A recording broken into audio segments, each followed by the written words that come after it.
We are live. Hey guys. How's it going? How's it going? Thanks everybody for tuning in. Let's see who is in the chat. We've got Jennifer Gupil. Hello, Jennifer. How you doing? Um, Anybody else? Who else? We got Liz Miller. Hello, hello. So you are watching Art Autopsy. This is a bi-weekly live art stream. I am your host, Clint Carney. I'm a professional artist working in the film and television industry, and I show in galleries all over the place.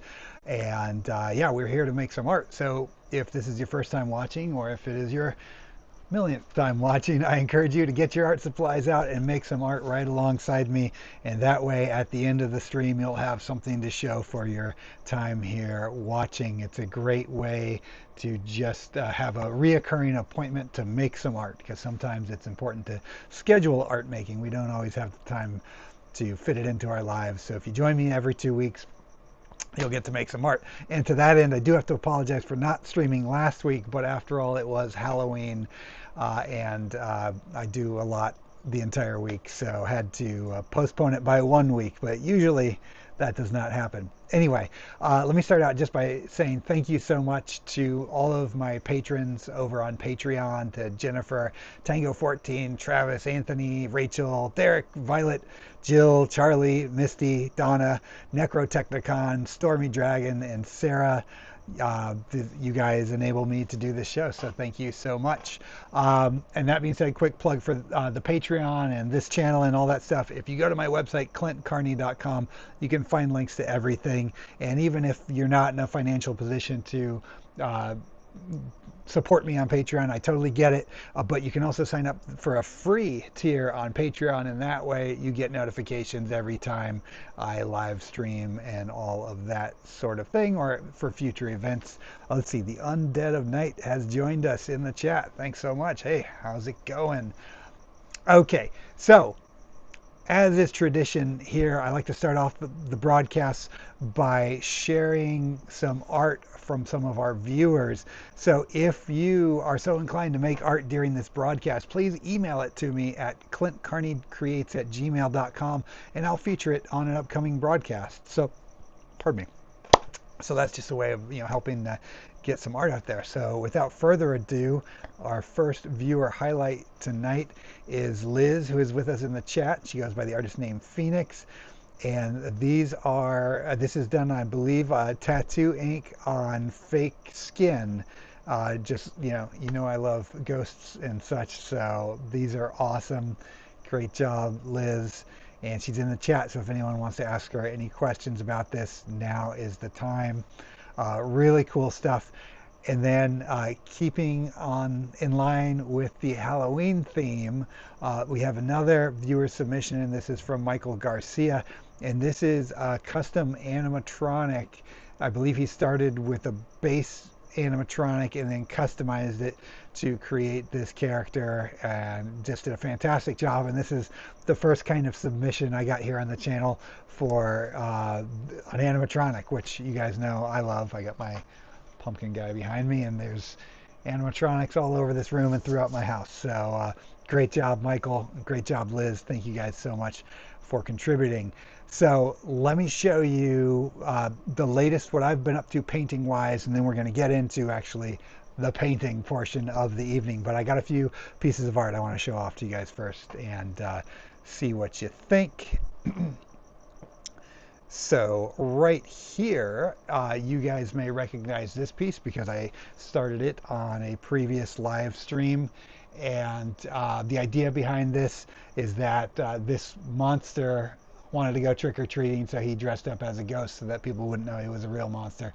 And he went out trick-or-treating. Finally wrapped this up. Really happy with the way it turned out. So right now, let me try to angle it a bit so you can get a better feel for the contrast. It's hard to, with the light in here, gets rid of the contrast. But yeah, I'm really happy with the way this turned out. So he's got to dry, still very wet. I just finished him last night. And then I'll have to varnish it. Then the varnish has to dry, and then I'm going to frame him up, and I've got some cool ideas for a cool frame for this guy. So really happy with him. And I'll say this is one of those paintings where, I mean, it would be awesome if it ends up selling, but I don't care if it doesn't because I'll just hang it up in my house because I like him so much. So yeah, that's pretty cool. Really happy with how he turned out. Let me know what you guys think. And now I want to show you guys some sculptures I've been working on. I'm going to be doing a live vending live at the upcoming Hyena Horror Market, which is held at the Mayflower Club in North Hollywood. It's going to be on November 22nd, I believe. You can double check the date there on clintcarney.com. So I'm working on a bunch of new stuff for it. I'm going to have some paintings, of course, and masks and all sorts of stuff, but I've been doing a lot of digital sculpting lately, and I'm 3D printing out some busts, and then other ones I'm casting in resin, you know, kind of doing the traditional way.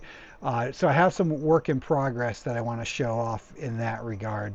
So first one here, this is still a work in progress, but this is going to be Tarman from Return of the Living Dead. So he's just been primed black. I haven't gotten into the paint on him yet, but I'm pretty happy with how the sculpt turned out. So this was done in Blender, which is a 3D program, but you can also sculpt in it just as you would sculpt in ZBrush or any of those kind of programs. So yeah, there's Tarman. And now this one I am super stoked on. This is from the film Monster Squad, and this is the creature from Monster Squad, kind of their take. Stan Winston, I believe, was the effects guy on that, as well as Tom Woodruff and Alec Gillis, I think, worked on that too. Correct me if I'm wrong on that. But man, this creature design, I almost love the creature from Monster Squad more than I love the original Millicent Patrick design of Creature from the Black Lagoon, but still, anyway, I was really happy with how this sculpt came out. So I'm going to be doing a few of these busts. I want to try to do a life-size one too, but I'm limited as to how big I can print on my 3D printer. So if I'm going to do a life-size one, I'm going to have to break it up into smaller parts. So we will see how that goes. But even at this smaller scale, I'm very happy with how he turned out. And I want to show you guys, even though I have a bunch more, but my patrons will get to see all the other stuff. But I do want to show you one more sculpture. My patrons have already seen this, but for those who haven't, this isn't for the horror market, but this was rather a character in a music video that I just directed for the band Alice. And I made this little alien character, and then I 3D printed him out. He's super fun, and I believe that the band may be offering him as a piece of merchandise. So I'm still molding him, and I'm going to be casting a bunch of him up in resin. But yeah, again, this is a character from the music video Say My Name from the band Alice. So check out that video and let me know what you think there. Yeah, let's talk about what we're going to paint today. Okay. Actually, let me check in with the chat. Oh, well, thank you guys for the nice comments. Hey, Zach, thanks for joining. Thanks, guys, for the comments. That's very kind of you. So I got into a bit of a conundrum here in that I got busy with a whole bunch of other work stuff, and I had a few paintings back up from various Art Autopsy episodes that I have yet to complete.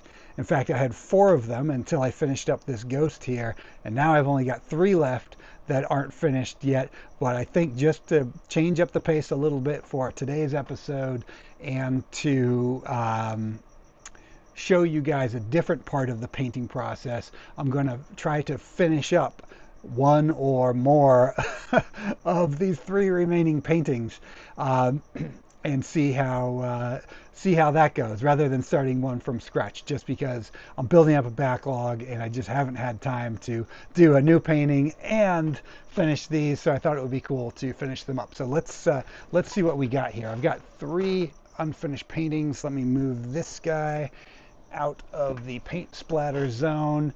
So let's go in order of how old the paintings are. I'm not sure which one I'm going to work on first, but let me show you what we got. So this is one from several episodes ago, kind of a bizarre piece. I have worked on it since the live stream, But at a certain point, I was starting to make the painting worse. And I thought, you know what, I just got to step back from this painting for a bit and kind of look at it again with fresh eyes. And I think I'm at that point now where I could probably finish this up pretty quickly. I might be able to finish this up in a half hour. I don't know. I could be overestimating it, underestimating it, whatnot. But there's one of them, right? So he's a possibility for today. 2 Art Autopsy episodes ago, I started this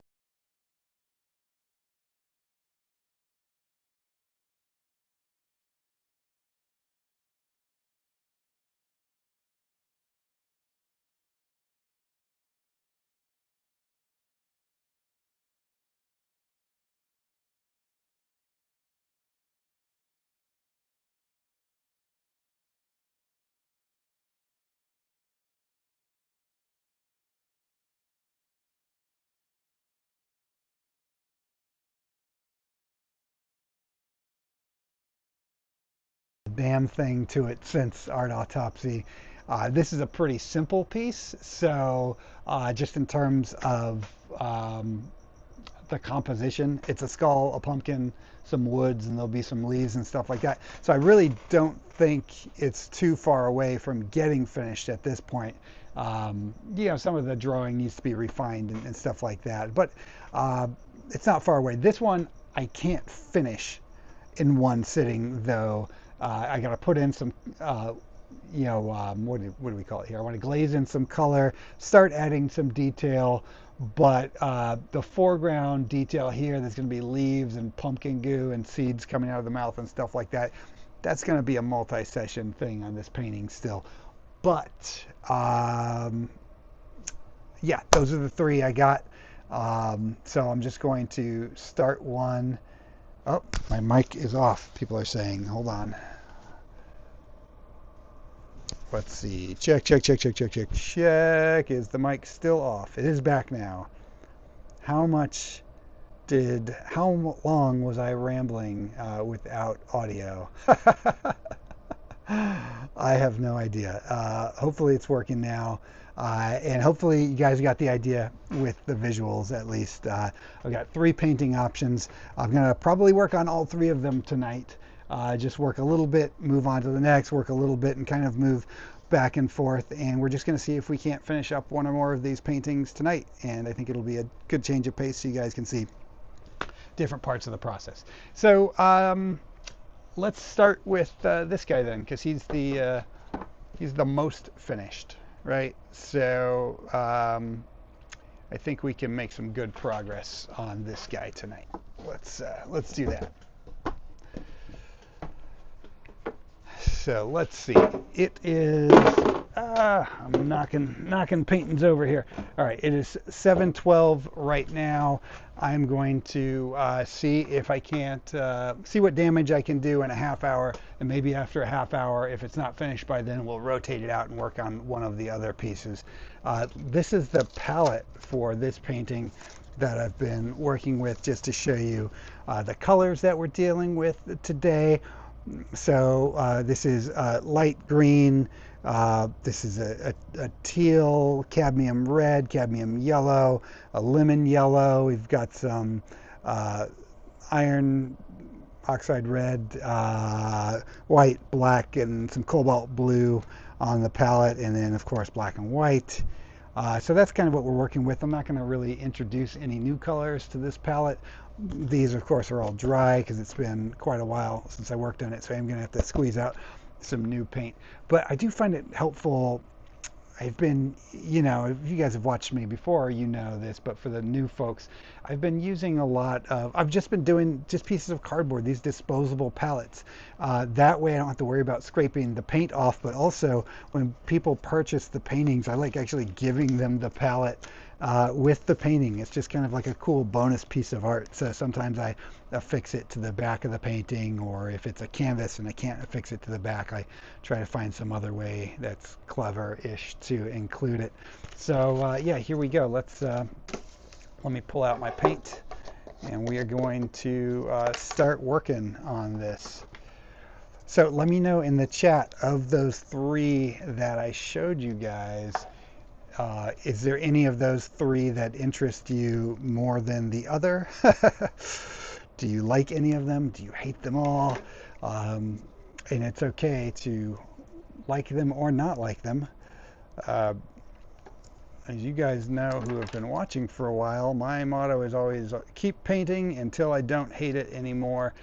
And I think it's safe to say that this painting that is up on the easel right now has certainly gone through that I hate it stage.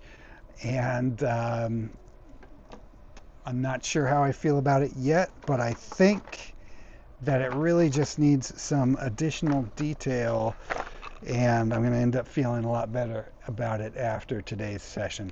That's my hope. You know, worst case scenario, I can always set it on fire, so, you know. And bear with me as I squeeze out paint onto my palette. Oh, you know what? I called this color the wrong thing again. I do this every episode. It's not iron oxide red, it's transparent oxide red. I don't know why I always want to call it that. Maybe I had another brand of the same color that called it that at some point. Who knows? Who knows? Let's see what's going on in the chat here. Jennifer says, I love this painting. I've been waiting for you to finish it. Thank you, Jennifer. I'm glad you like it.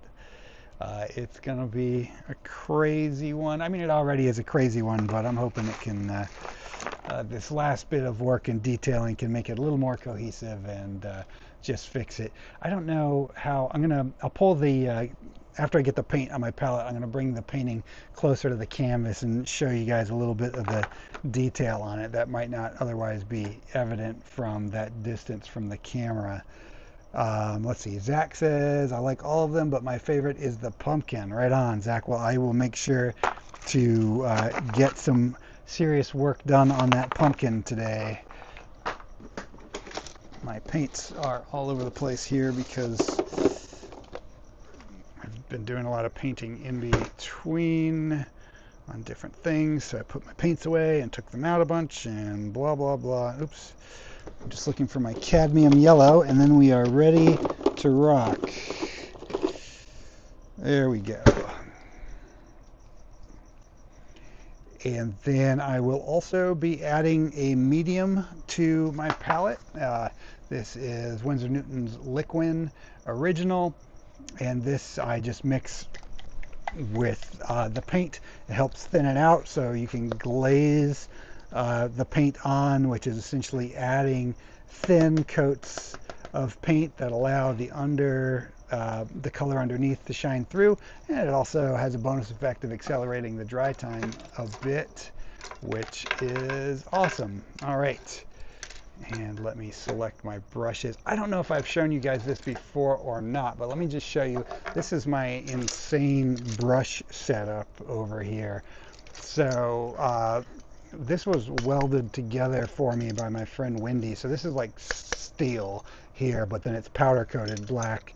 But this is, whenever you see me fumbling for a brush, it's because I'm looking through this insane collection of brushes. And they're all in various stages of repair. I have a hard time parting with brushes, you know, even long after they've had their use, you know, so I just hang on to them a lot, as you can tell. Let's see, Zach says, I keep forgetting to send a picture of the Jason mask I was working on the stream a couple weeks ago. Oh yeah, please send it, Zach. I would love to see the Jason mask. Let's see, let me rotate this a bit so you can see me better while I am at the easel. Okay, and I gotta adjust this a bit. It is Glare City over here. There we go. That's a little better. Is it still in frame? Good enough. Okay. So yeah. Oh yeah. Let me show you. Let me bring it in a little bit and show you. So there's these. The scale of this is kind of wacky and fun. There's these little tiny dudes right here which are really fun. And this devil is kind of his own scale, and then we've got these ghosts in the background, and then this guy, which is kind of like a giant. The idea here is he's kind of reckless driving through the cemetery at night, and everyone's kind of jumping out of his way on his unicycle because, you know, he's kind of an asshole. So this started out as a sketch in my sketchbook, and just a random bit of sketchery. And several episodes ago, when I began this painting, I was just flipping through one of my sketchbooks, and I rediscovered it, and I thought, you know what, I like the basic idea of it. I bet I could do something fun with a painting version of it, and that's how it all started. And that's what you see. And then I showed it to my wife before I started the painting, and she said, "What the fuck is that?" And that's how I knew it would be good. You know, and I don't always know the answer to what my paintings are either. Sometimes I got to live with them a while, and then I figure it out. So what I'm doing right now, I'm just taking some titanium white, just very thin, and I'm putting just a touch of liquid in with the titanium white, and just going over his skin tone here. I'm trying to give him a nice pallor to his skin tone, so he looks super pale. And of course, in doing so, I'm removing some of the contrast in the shadows and so forth. So I am going to want to bring those back, the contrast back in a bit. But I think he was just a bit too red before. But painting with this very thin layer of the white still allows all the complexity in his skin tone to come through. And there's a lot of bounce light happening in this composition. Yeah, there's the backlight of the moon here, which is kind of a bluish glow.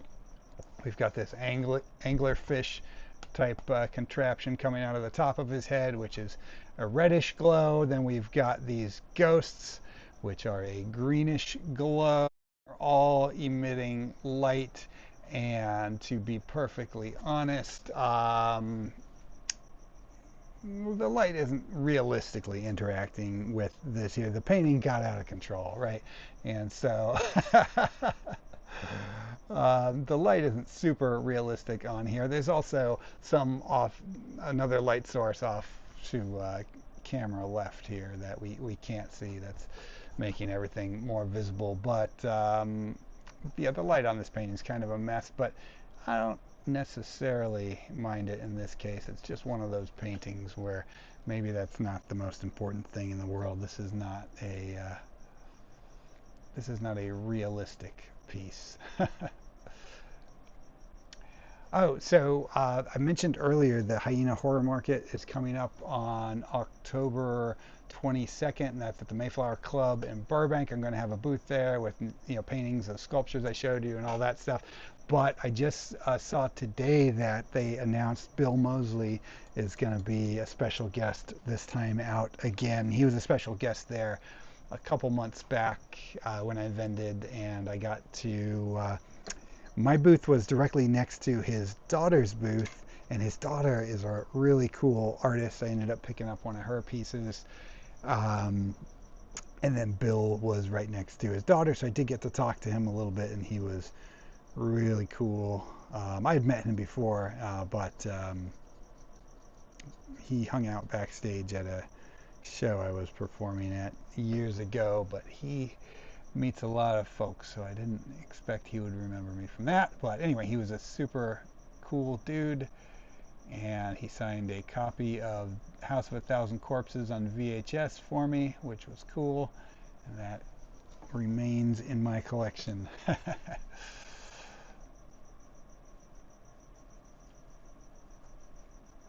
But anyway, yeah, if you're in LA, I highly recommend coming and checking out that event. the Hyena Horror Market, because it's really fun. It's a very small and kind of personal convention. You know, you really get the chance to see everything and to meet all the guests, and yeah, it's a really fun time if you get to come out for it. And I will be there, so even if you aren't familiar with any of the other guests, you hopefully can have the opportunity to learn about some cool folks that you don't yet know, and you can come and hang out with yours truly. Watch me try to sling my wares to the public at large. Let's see, I'm missing some action in the chat here. Let's see what's happening. Undead of Night asks, have you or anyone in the chat used soft pastels? I have recently started using them, but looking for the best way to seal them. Any suggestions? And then Jennifer says, I used soft pastels a really long time ago and used to spray them with hairspray. I bet there's a much better way to do it. Zach says he sent the mask. Cool, thanks. I will check that out after the stream.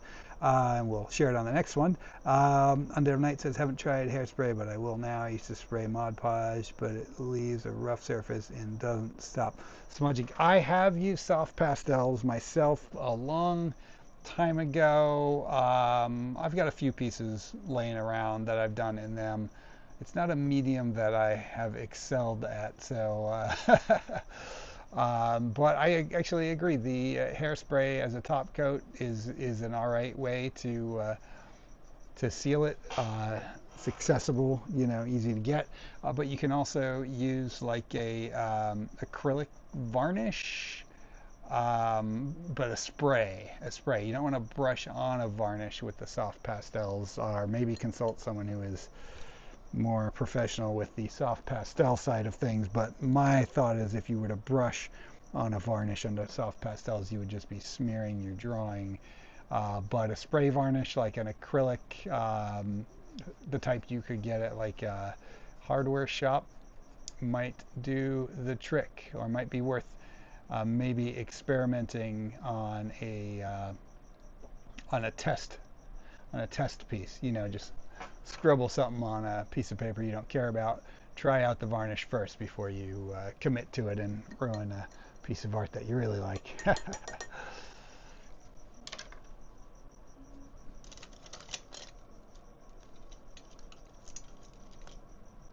But yeah, a lot of times I will use hairspray if it's like, even on charcoal or stuff. If it's like in a sketchbook, you know, something that's like not necessarily the finished piece that's going out anywhere, but I just want to kind of prevent smudging. Hairspray is a good fast way to get around that, the tendency to smear.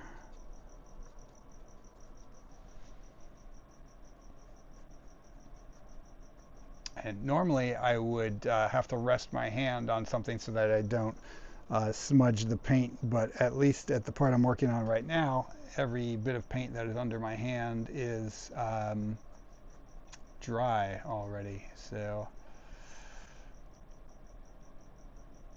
because it's been so long since I've worked on this painting.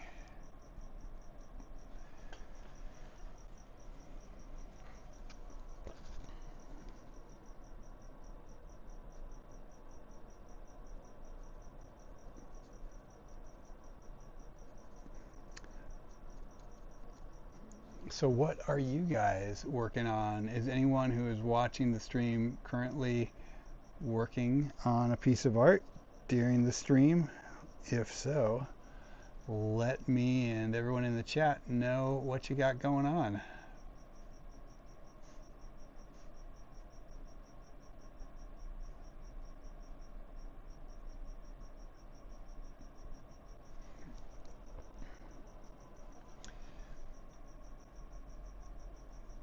And I'll be curious about what you guys think about this kind of an episode too, where we're just working on getting into the detail and finishing stages of these paintings rather than starting from scratch, since historically on this live stream I've always started a painting from scratch. So as the night wears on, you'll have to let me know if you want to see more of this kind of stuff or if you prefer just seeing the inception of pieces.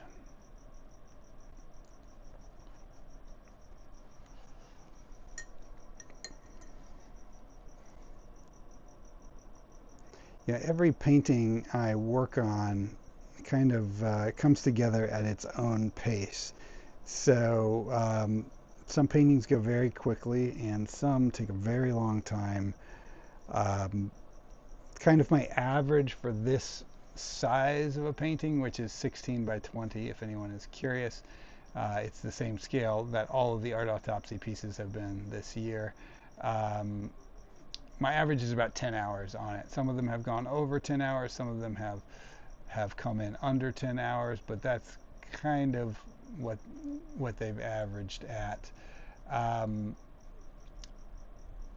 but the ghost painting, the one that I finished recently that I showed you guys at the beginning of the stream, that one came together much quicker than normal, but it was also a simple subject matter, and I made a lot of headway during the live stream, so it was really only a couple hours of work after the live stream just to get that one finished up. This painting right here, I don't even know how many hours deep I am on it. I spent a lot of time making corrections, hating what I did, redoing it, blah blah blah, and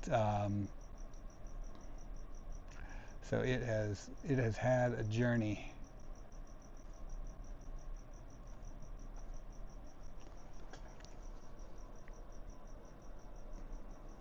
But every painting will reveal to you as you work on it just how much time it's going to need.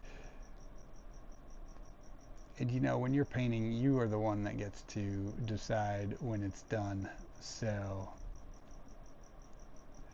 it's not done until you say it is. Or if you're working against the deadline, it's not done until the deadline runs out.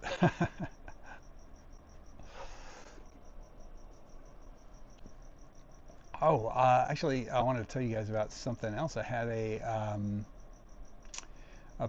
painting that I did called Autumn Fragments. I showed it on a previous stream. It was a painting of a squirrel, and that had its opening reception on last weekend, and it was pretty cool. I know Jennifer, who is in the chat, came out to that, so thank you, Jennifer. Um, and as the night went on, I gotta say, no joke, it was the best attended art opening, not only that I've ever been in, but that I've ever been to. There ended up being hundreds of people there. It was crazy. Not for me, mind you, for, it was a group show, so for all of the artists, Um, but it was really quite fun. It's a different kind of art show than I normally show in, certainly not really my scene, as it were, because it was a lot of more nature type paintings and stuff like that, and the particular painting that I did for it certainly fit into that theme, but it was not my normal weird fare. And I was very tempted many times while working on that painting to subversively hide some weirdness into it, but I decided, in the spirit of the show that I was trying to get into, I kept it normal, but the hidden weirdness that is not apparent when you look at the painting is that it actually interlocks with another one of my paintings to form the whole story. So maybe one day I will show you guys how that painting fits together with another painting.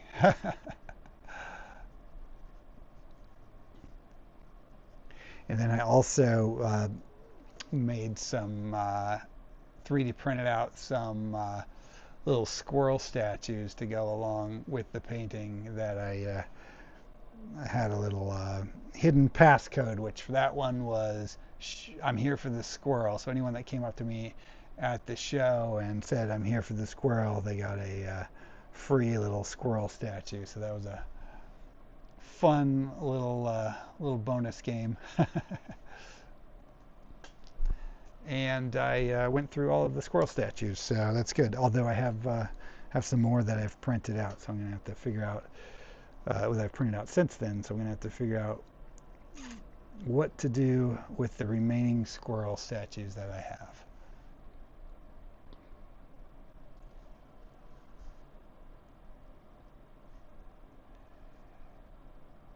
You know what I'm going to do? I think this is going to be way more interesting if I move the camera closer to the canvas, because I'm just detailing and you guys probably can't really see much of what's happening. So let's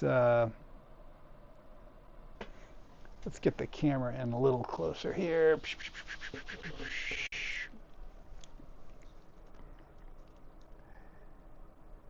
And that should be a little more entertaining. And then you may have to periodically remind me to reposition it as I move around to different parts of the canvas, because yeah, just adding in detail, but probably very tough to see from a distance. So okay, actually I have two cameras going on. I have my I have the camera that you guys are seeing in the live stream, and I have another camera that's recording a high resolution version, which is what I make all my YouTube videos off of and all of that jazz.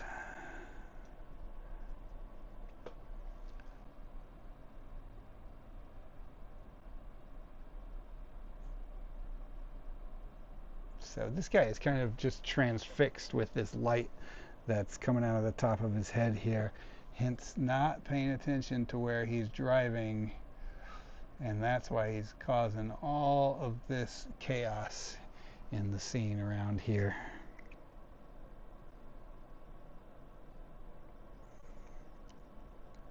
So, you know, let this be a lesson to you. Pay attention while you ride a unicycle through a cemetery, or you might upset the ghosts. And now I just took a little bit of my cadmium red and mixed it with a little bit of titanium white, and I'm just reinforcing some of these little highlights here. Again, we've got competing light sources here. So not everything I'm painting here is accurate to these light sources, but I just want to acknowledge that there's a red light coming off of here, and just try to work in that color a little bit here and there.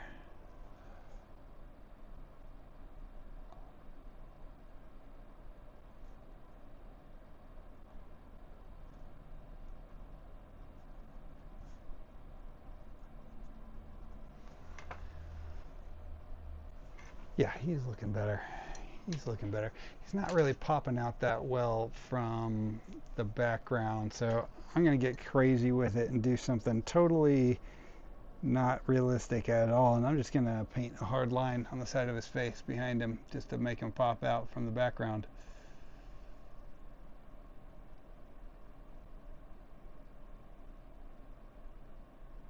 Hey, look, I did that all in one brush stroke. Magic.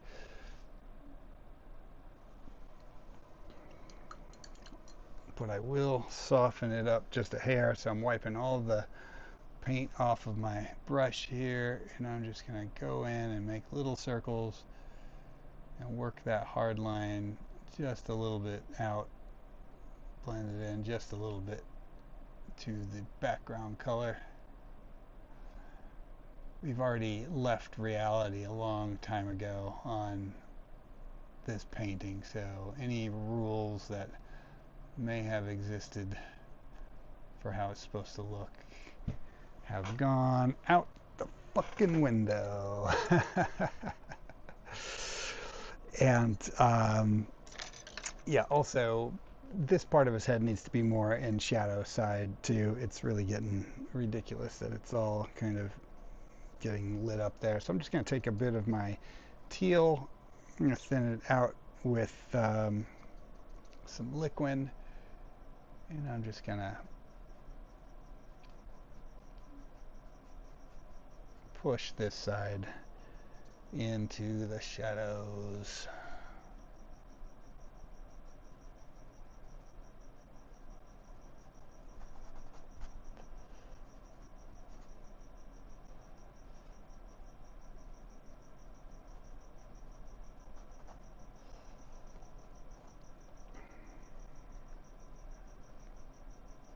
And I think, I've been wrestling with this painting for a long time, as I mentioned before. And I think what the main thing was that kept killing me on this painting was all of these different light sources. And I got temporarily hung up with trying to make things realistic when really this painting was never going to recover into realism. I just needed to lean um, into not caring whether or not the light source was super accurate, like I'm doing right now, and it's already producing a little more interesting results, I think. I promise I'll move away from his face in a second.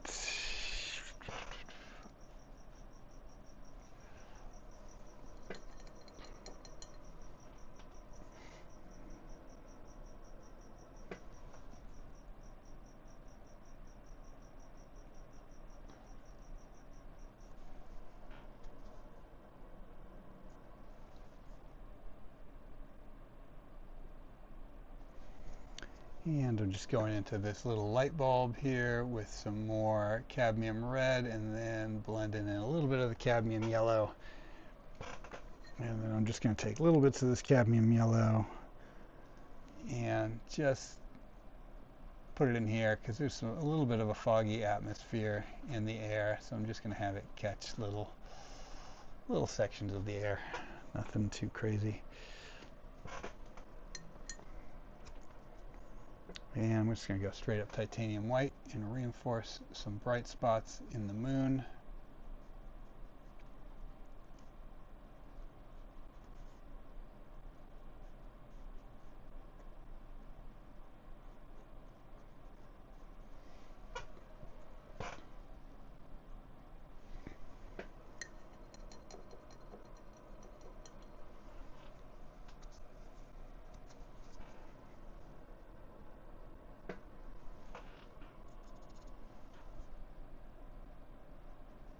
I'm just taking a touch of cobalt blue and just darkening some of these shadows even a little more here with that.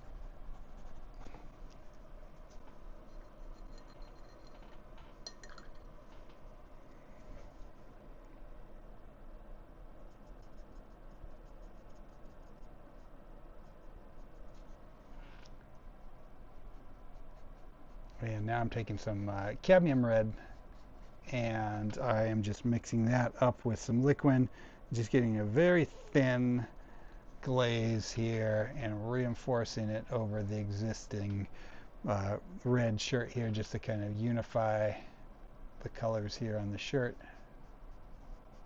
make that red a little more rich.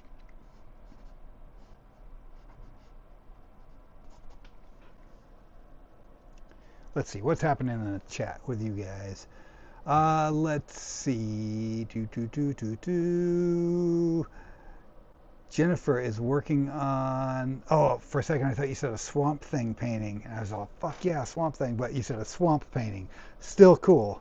Although I got my hopes up for Swamp Thing, but swamps still cool.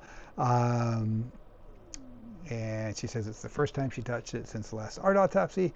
Zach said, I wish I was doing art. I have to go to work soon. Too bad. Do art instead of work. Just kidding, of course. We all got to pay the bills. Undead of Night says, I like the style of this episode. Shows a different side of the process. Jennifer says, did all of the squirrels get claimed? All of the ones that I brought with me to the gallery did, but I had some other ones that I left at home, so those ones are still available.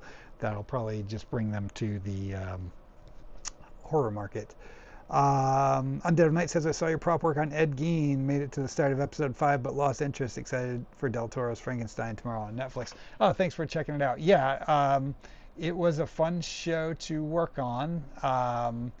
The show itself, not historically accurate whatsoever, which I didn't know. I didn't read the scripts or anything. I didn't get those. I was just, building a few props or whatever. But yeah, a little bummed that they took so many liberties with the story, but it was still a fun one to work on. And anytime I get to make money making monsters, that's a good day for me. So, but I hear you on that. And Del Toro's Frankenstein, yeah, I saw that is hitting Netflix on Friday, so that should be cool. He always has beautiful looking films, so I'm sure this will be no exception. To be honest, though, I will certainly watch it, but I'm not super excited for it. Not because I don't like Del Toro. I do like his work quite a lot.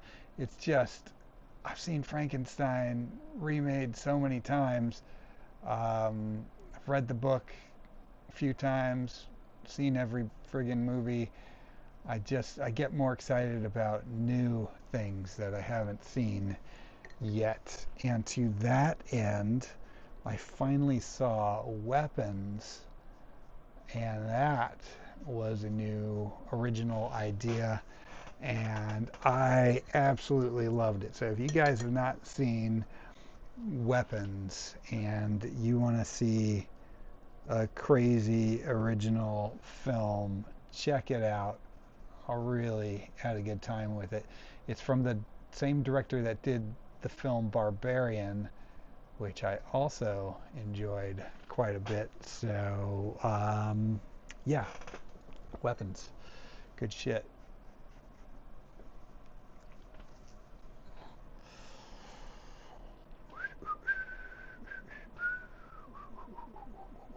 Yeah, the color palette on this bad boy is all over the place.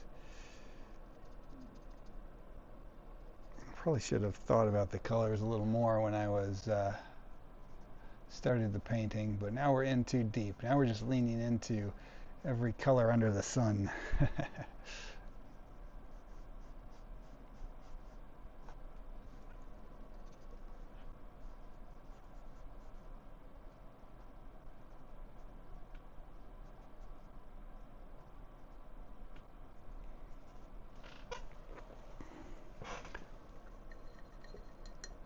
Yeah, it's real fun just doing these art autopsy live streams and having you guys hang out. It's been real fun for me this year. I hope you guys have been enjoying it. Um, it's really, just forcing myself to start a new painting every 2 weeks, although not today. But in general, yeah, just starting so many new paintings throughout the year has been a super cool exercise. Um, because I don't always know what they're going to be when I start. I don't always have an idea. Sometimes I do, sometimes I don't. But with or without an idea, I've just been forcing myself to paint, and the end result is that I've come up with a lot of paintings this year that I otherwise wouldn't have, and they're all kind of different from each other in a cool way. So, like, I don't think you could look at this painting and say it looks like any of the other paintings I did this year. And you can say the same thing for just about any of the ones that I made during these live streams. So, yeah, definitely works. Setting up a reoccurring time to paint and then sticking to it and making sure you do it. It's been super helpful for me this year.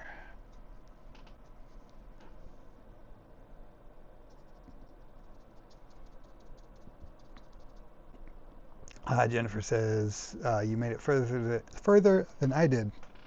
The story wasn't saying that's in reference to the Ed Gein show. Yeah, I actually watched the whole thing. I had a theory kind of about where it was going, and I was right with it, so it kind of redeemed it a little bit at the end. But I won't say what that was for those who haven't watched it, those who want to watch it. And I think if you were to look at it like, it's like you don't watch the Texas Chainsaw Massacre and say, oh, this isn't the real story of Ed Gein, and you don't watch Psycho and say that, and you don't watch Silence of the Lambs or, whatever, or Deranged, even though Deranged is more close to the real thing. You just accept them as their own pieces of art. And it's harder to do with this one because they call it the Ed Gein story. But if you were to just watch it as its own film or series,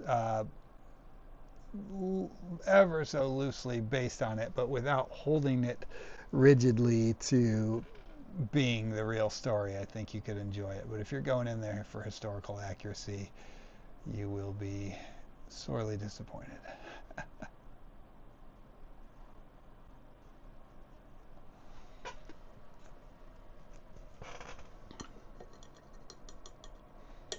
But they're doing a Lizzie Borden one next, which I saw they announced. Oh no, it was yeah, that's the one they're doing now, I think. Or they're Eileen Wuornos.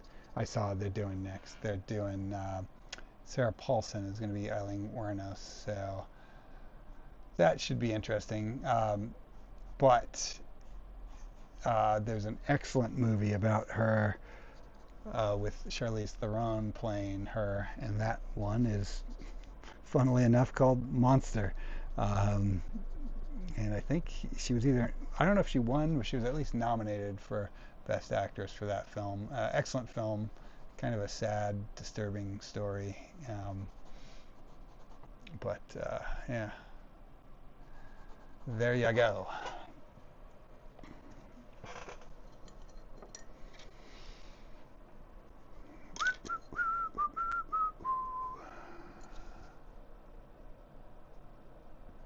Oh, Julie B has joined. Hey, Julie. Today's episode is catching up on some of the paintings that we started during previous art autopsies and trying to get some finished. So, welcome. And Charlie just tuned in, so samesies. Um, And for those of you who are tuning in that have not watched before and you're just discovering this show, you're watching Art Autopsy. This is a reoccurring bi-weekly live stream that I do, and my name is Clint Carney. I am a professional artist. I do a lot of work in the film and television industry, and every 2 weeks I get on the old YouTube and do a live stream working on some paintings, and I encourage anybody who's watching at home to make art during these streams, and if you do and you want to share it with me and the world, email it to me at clintcarneycreates@gmail.com, and I'll share your art on an upcoming episode. And now you're all caught up.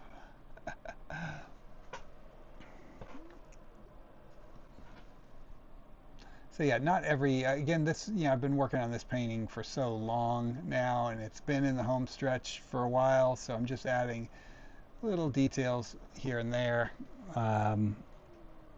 before I call it done.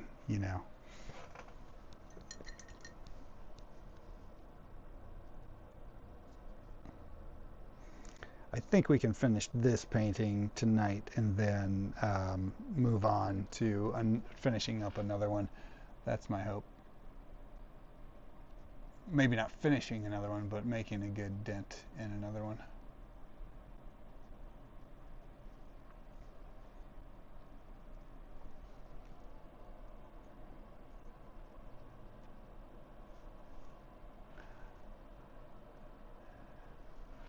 Travis says she totally transformed for the role. Yeah, absolutely. And Michael Garcia has joined. Hey, what's up, man? I shared your animatronic at the top of the broadcast, so thank you for submitting that.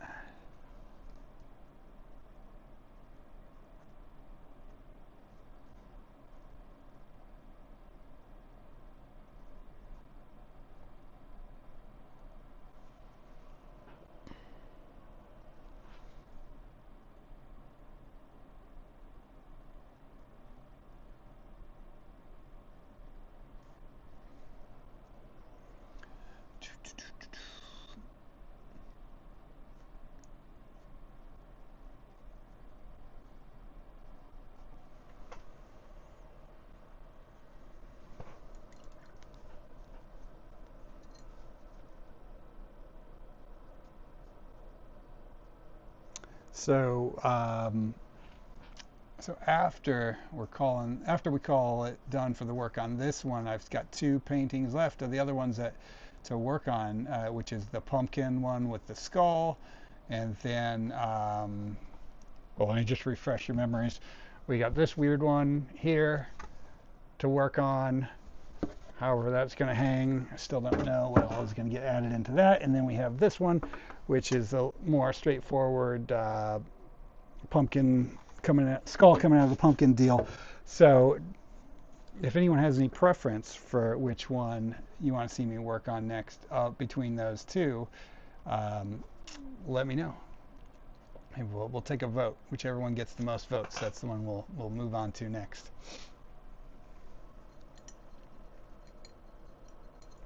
Zach's got to head out. Hey, thanks for tuning in. I appreciate it. Have fun at work.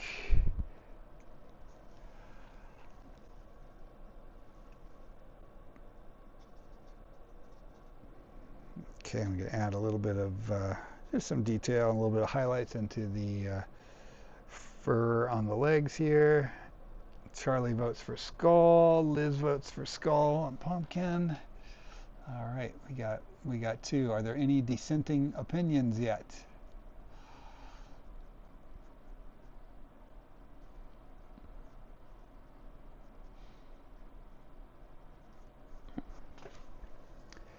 That one should be pretty fun. Jennifer votes for skull and pumpkin. All right, 3-0 so far. You got about 15 minutes to cast your votes before I'm done with this piece.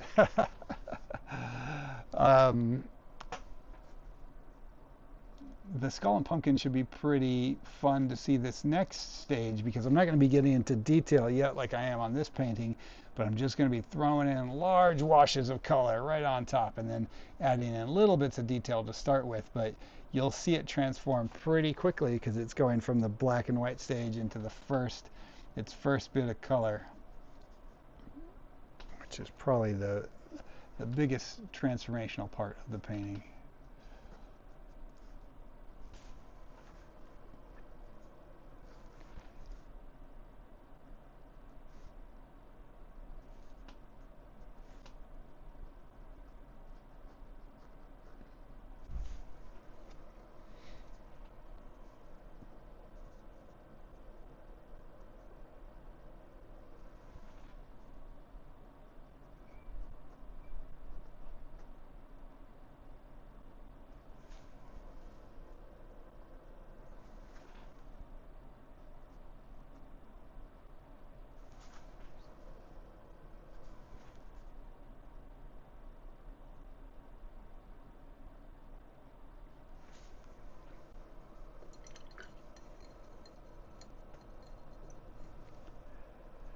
Michael votes for the pumpkin and skull. Julie votes for the pumpkin and skull. Travis votes for the skull and pumpkin.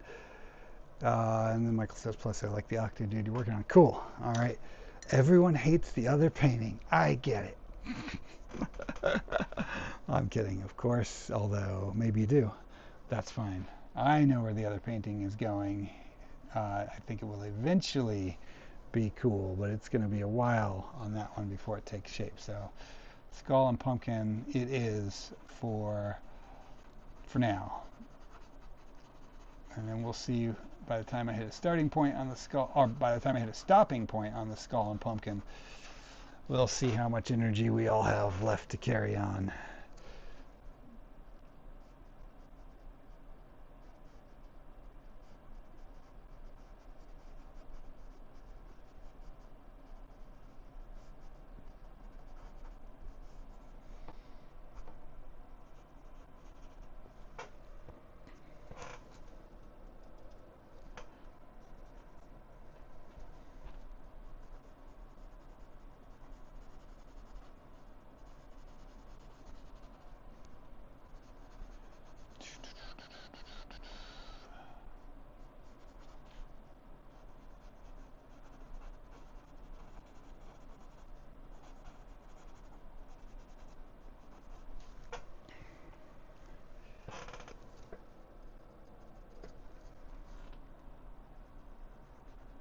So other than the sculptures that I showed off earlier, I do have some other ones I've been working on that I'm going to um, show my patrons tomorrow over at Patreon, so they can kind of see what's coming up next.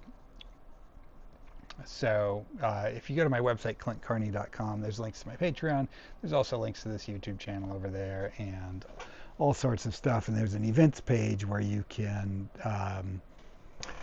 keep an eye out for other things I have coming up in the future if you are interested in such things. And I also have there's a free tier on my Patreon account. I promise this live stream is not just a commercial for my Patreon. But I do like to mention it every now and again.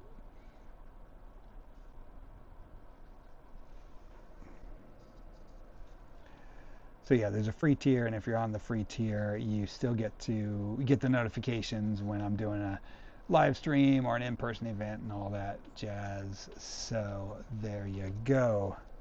Oh, there's another. Oops. I realized I moved on to another part of the canvas and I'm painting and you guys can't even see what I'm doing. Let me readjust here.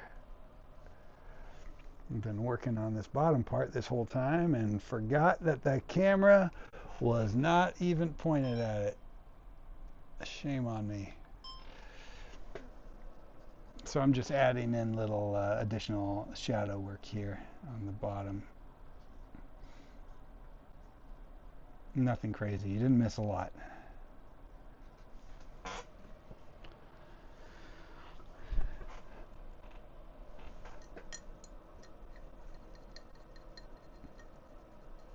Michael is just playing a little bit of OG Dead Rising on Xbox 360. Excellent. That's a fun game. I remember playing that when it first came out.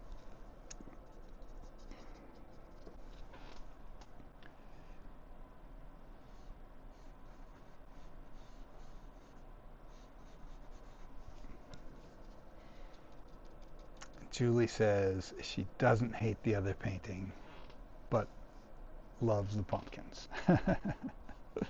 Thank you, Julie. Yeah, the other, I understand.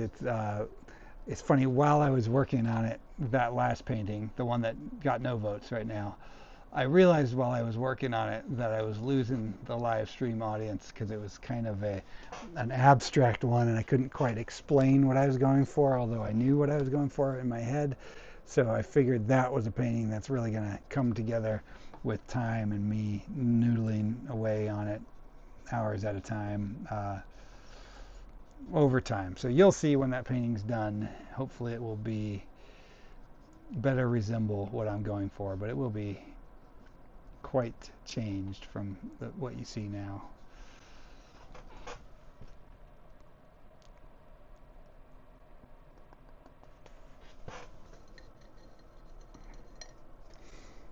We're getting pretty close to calling this one done. Not just yet, but pretty close.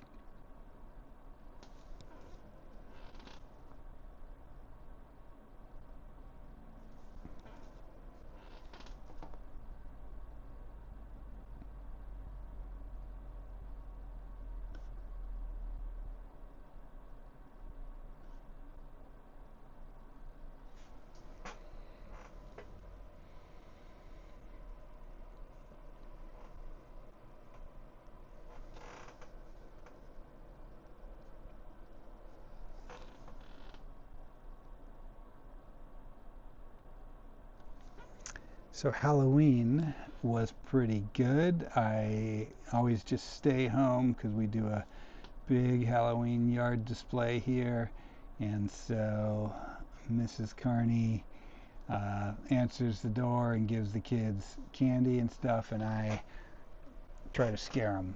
You know, that's the shtick we have worked out, and it's always fun. And I think the neighborhood kids seem to appreciate all the Halloween shenanigans going on over here.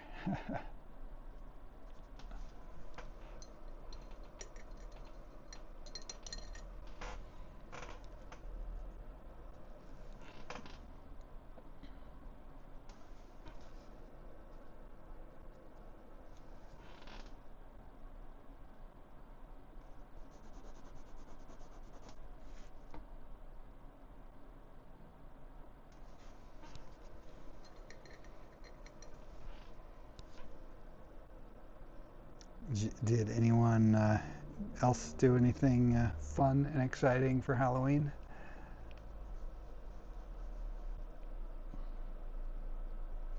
Oh, let's see. Michael says wanted to someday make masks of all the psychopath boss characters. That would be cool, man. Do it. Make it happen. Make it so.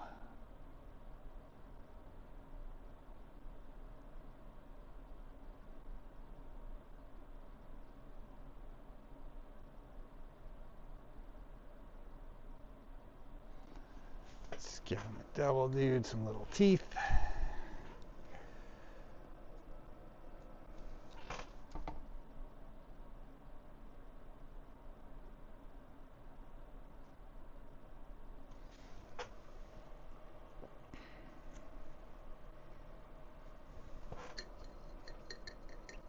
And I'm going to go through and just punch in some of green. Just try to bolden some of these green colors here just a bit on these ghosts.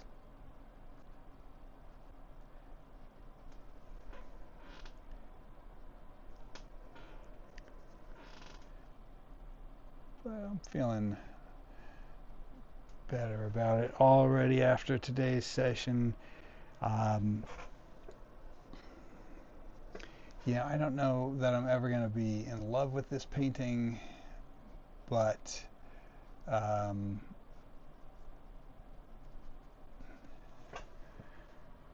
it's a fun one, you know.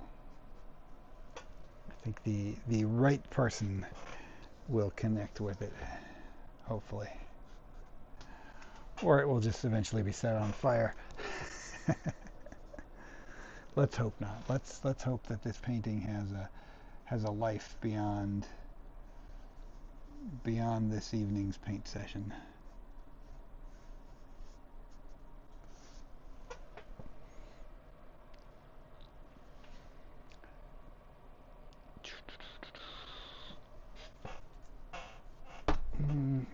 You know, I want to just, let's reposition the camera again. I want to just do some last minute tweaks on his face.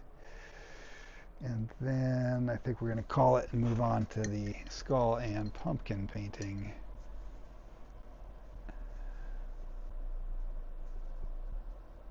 Oh no, Charlie had bad weather for trick-or-treaters. That's too bad. Michael went to a Halloween party. Julie took a long walk to check out the neighborhood decorated houses while listening to ghost stories on Audible. That sounds awesome.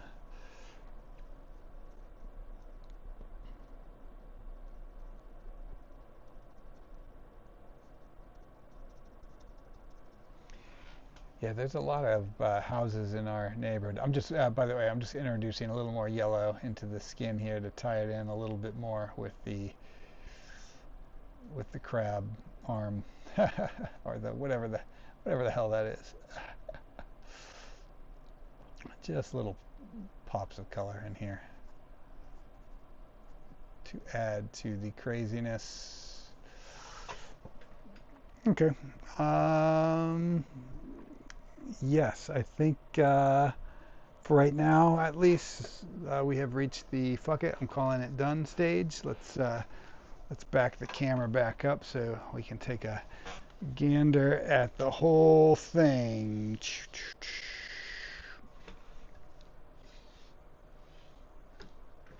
How far back do I gotta go?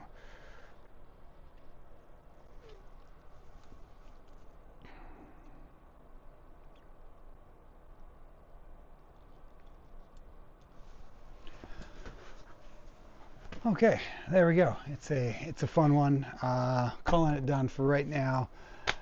Probably make some additional tweaks on it at some point in time because I can't help myself. But I think for the sake of this stream, we are going to move on to some hot pumpkin and skull action. All right. What did you guys think of that painting? Like it? Hate it? Medium? What do you think? Let me know.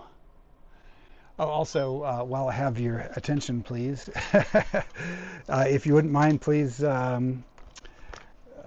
leave a comment on the video or hit the thumbs up on the live stream if you can. That just helps the YouTube algorithm show it to more people, lets it know people are watching and are engaged, and we need all the help we can get battling the mighty algorithm.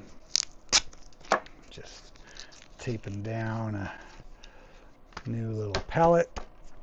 All right, let's pick some colors, shall we?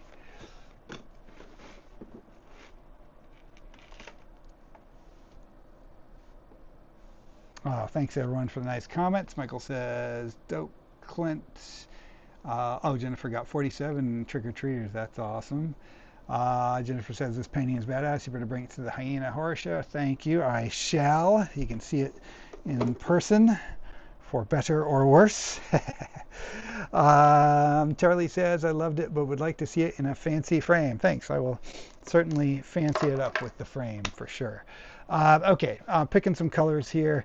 I'm going to do some cadmium orange. That's a no-brainer on the pumpkin there. My paint bucket here is, you know, my tub of paints is never organized, so it takes me a while to fish stuff out. Cadmium yellow, transparent oxide red, phthalo turquoise, we're going to throw in there, and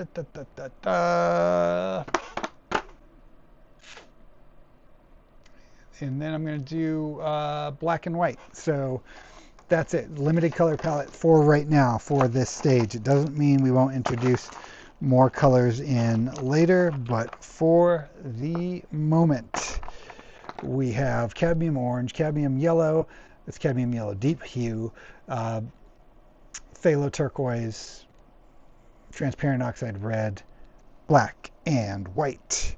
And those are the colors we are going to throw onto this bad boy and see how it shapes up.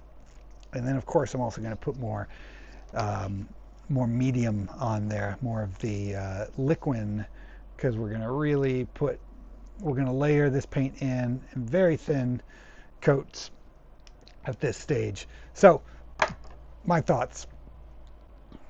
And as you know, I may or may change from this, but background is going to be primarily phthalo turquoise.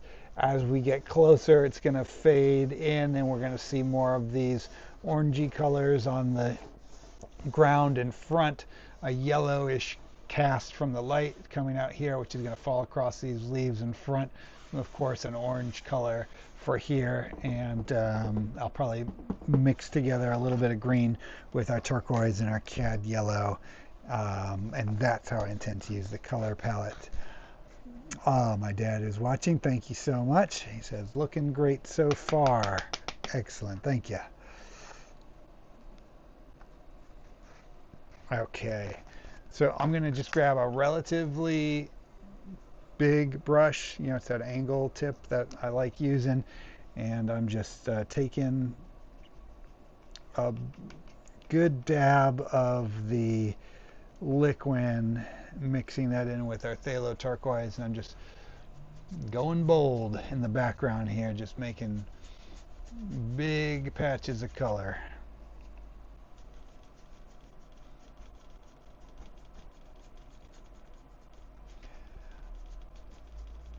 Normally before I do, so this is masonite, which it's a board basically, right? And I buy these pre-assembled masonite things, so they have like a frame behind them, and then they are gessoed, but they have a bit of a texture to them, and so I like to sand them before I start painting on it, because I like a real smooth canvas to work on. But I mention it because there are parts that I did not sand well, and you can almost see it in how unsmooth. Look, see how that paint isn't flowing very smoothly right there? It's because I left too much texture on the background, but that's okay. We can overcome that by applying more paint. But the smoother your surface, the more your paint's just going to glide off of your brush on this kind of masonite board.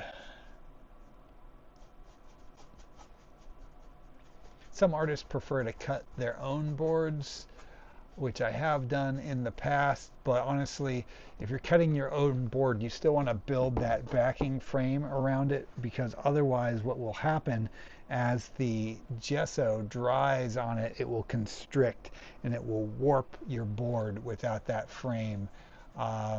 So for that reason, I tend to get lazy and just buy pre-built ones, because honestly, no one really gives a crap whether or not I built the board myself or I bought a pre-assembled one. That's not the part of the art they're looking at or care about. So I let laziness prevail and go with prefabricated boards 9 out of 10 times, or probably 99 out of 100 times more accurately.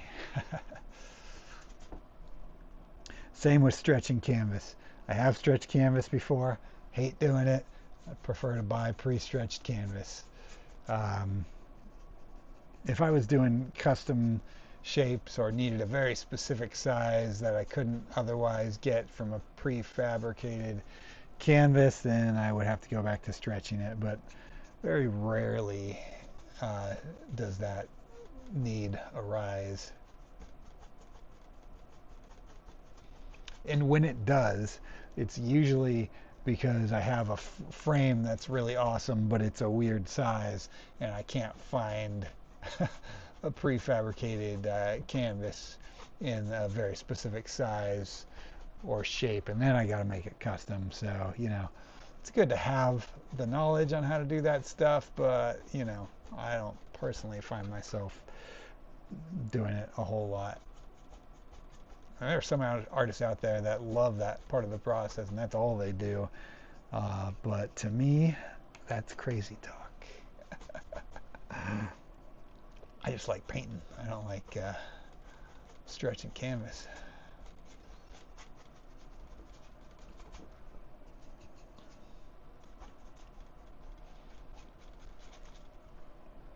I'm going to try to adjust this a bit. Well, I'm just going to temporarily move it so you can see there's a lot of glare happening on the canvas, but if I tilt it forward, you can see that background really isn't as bright as it looks, but up there it's just reflecting off of the light. But that's what we got to deal with. So trust me when I say the background's looking better in person than it is on camera, but isn't that always the way of things?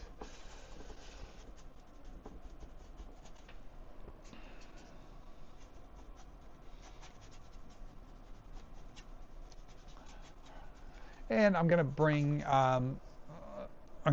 some of this phthalo turquoise down a little bit further in the background, and it's eventually going to transition into more of the fall colors, although it will still be the turquoise. You know what? Scratch what I just said. I'm going to bring it all the way down, and except for the front where the light is coming off. And the reason is this whole foreground area of the ground has to come together in layers, and I do want a little bit of that turquoise underneath the layers that go on top. And that's just me premeditating the way I'm going to stack color in this painting. It's hard to explain beyond that, beyond saying that I know what I intend to do as this painting comes together, and part of my intention behind it, I'm going to want that turquoise coming through underneath. It is, after all, a nighttime image. You know, we're in this world, we're leaning into that movie aesthetic where the moon casts a blue glow, although it doesn't really quite do that in reality. Oh, apropos of nothing, I had an owl in my backyard last night, which was awesome. I couldn't see it, but I could hear it hooting from inside. And at first I was like, what the hell's happening? And I listened, and it was like a hoot, hoot, and then a screech. And it kept doing that. It would hoot and then screech. And then, just to make sure I was actually hearing an owl, I did open the back door and listen, and then I could really clearly hear it. And it was, in fact, an owl, but it was not in my line of sight. But still pretty cool to have an owl visitor. I think that's a first for me for this house.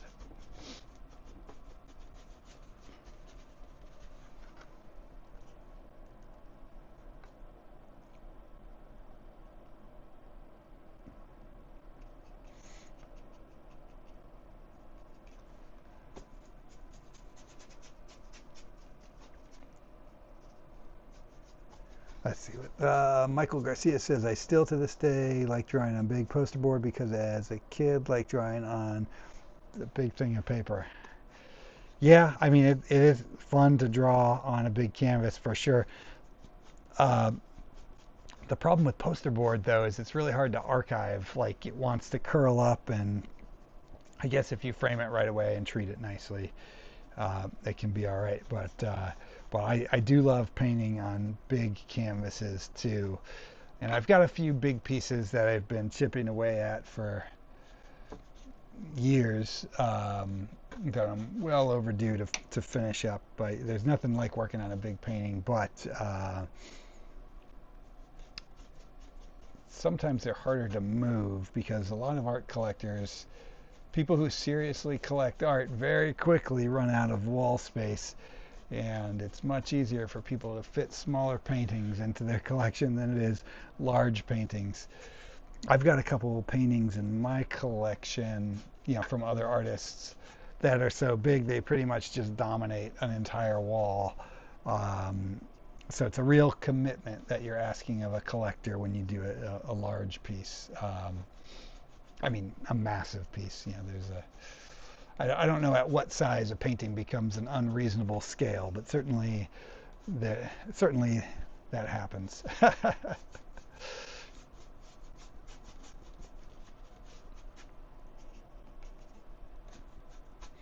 But I'd love nothing quite like standing in front of a giant piece of art and experiencing it in person. So look at that. Just with the blue alone, that's a single color on there and nothing else. And that's already coming to life in a whole different way than it was when it was black and white. Now when we start introducing, again with our limited color palette, start introducing just a few more colors, you're going to see how fast this thing just pops.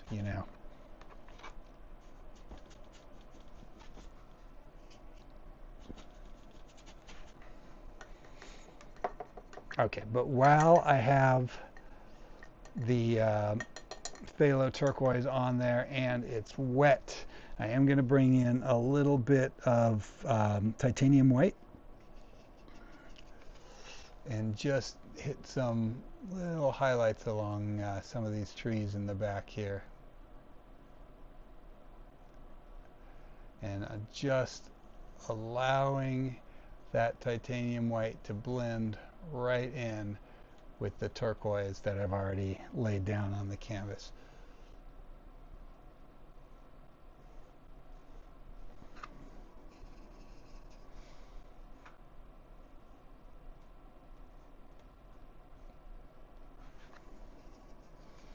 And this is, just deep background, not necessarily in focus, I'm just hinting at trees and bushes and things like that in the background without getting too crazy or specific with it. And then a little too bold on that there. And then what I want to do, I'm actually going to brighten this area in the middle to make it look like it maybe falls back further into fog. So I'm going to bring in just a bit more of this white into the background.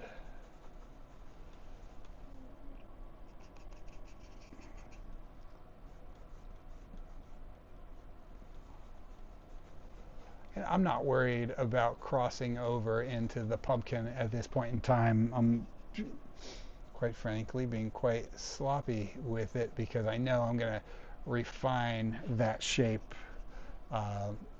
in the future. So it's okay if I overlap it a little bit with my rough brush strokes at this stage.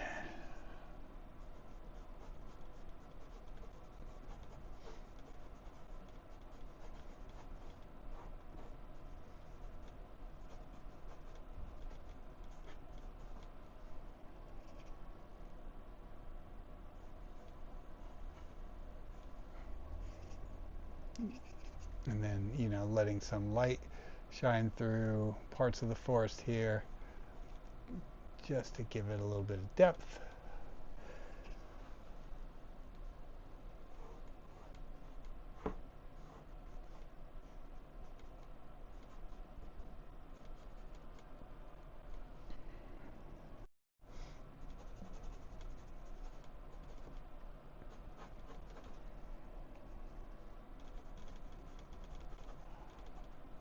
And then I'm just going to go in with like a thin liner and work in some, just thin out some of that phthalo turquoise and give it some additional, you know, foreground tree action here.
And again, I'm not going to get too crazy with the detail in the background. This is, after all, just deep background. I just want little pops of detail here and there, enough to sell that we are in a wooded area.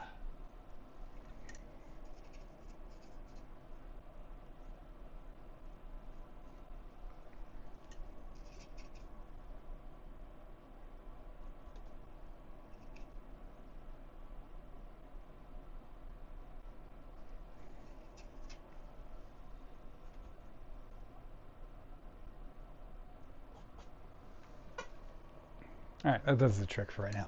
Let's oops, throwing my paintbrushes all over the place here.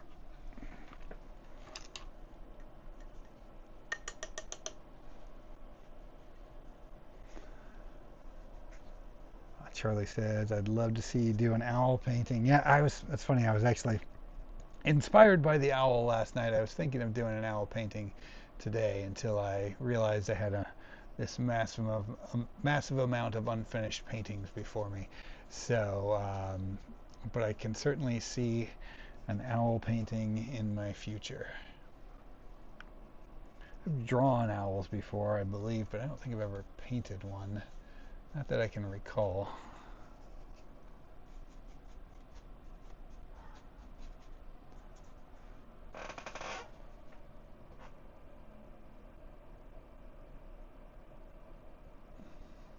Okay, let's start throwing in some other colors. Let's see. Michael says, yesterday I was working on a fan manga crossover. Right on, just for fun. And it says, it looks like the fog is about to come in. Thank you. That is the intention.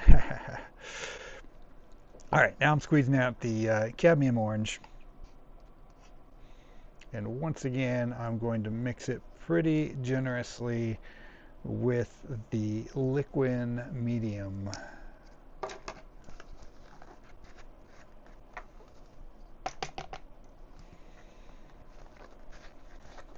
And for those of you just tuning in, you're watching Art Autopsy. This is a reoccurring bi-weekly live art stream. I'm your host, Clint Carney. I'm a professional artist. I do a lot of work in the film and television industry. And every 2 weeks, I jump on the old YouTube and make some paintings for everyone to follow along with. And I highly encourage anybody at home to make art right alongside me. Certainly does not have to be what I'm creating. Whatever you so desire to create, just make what is ever in your heart. And if you want to share it with me or with the world, you can email me a picture of your work to clintcarneycreates@gmail.com, and I'll share it on an upcoming live stream. And that's my spiel. Now you know. Knowing is half the battle.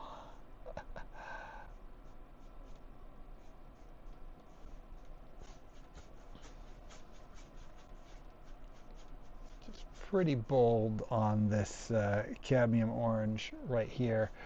I can tell you already, it is not going to stay this bright orange, not all the way around. This is just a base color that we're putting in here.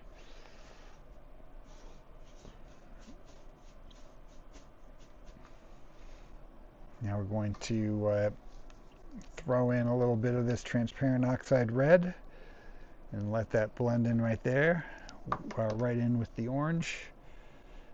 Again, adding a little bit of liquid to it. We're going to pull this up from the shadow side of the pumpkin and let that blend right in there with the cadmium orange. Just let it loop around.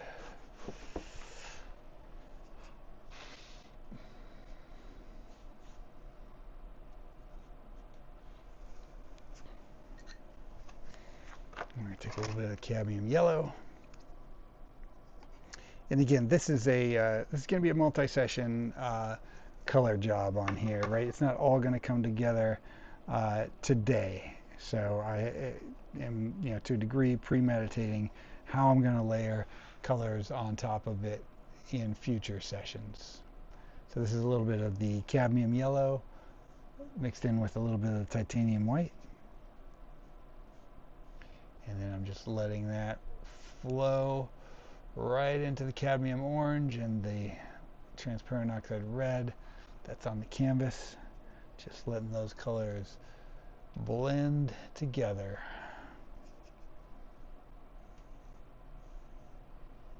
Selectively.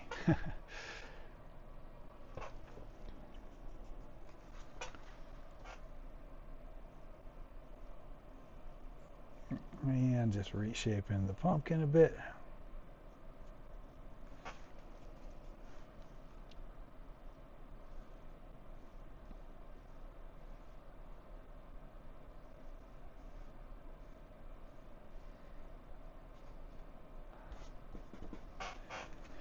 And now I'm going to take just a little bit of that phthalo turquoise.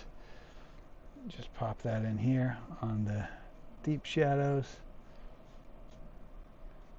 Drag that up into there. I'm going to think about how the reflection from the pumpkin might bounce off on the ground around it.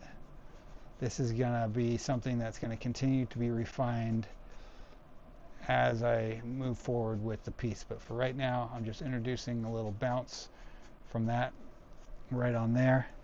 Take a little more of the cadmium yellow, mix it with a little more titanium white, and kind of get in here to where we might see kind of the pulpy part of the pumpkin here, or the core. It's going to be a little lighter than the rind.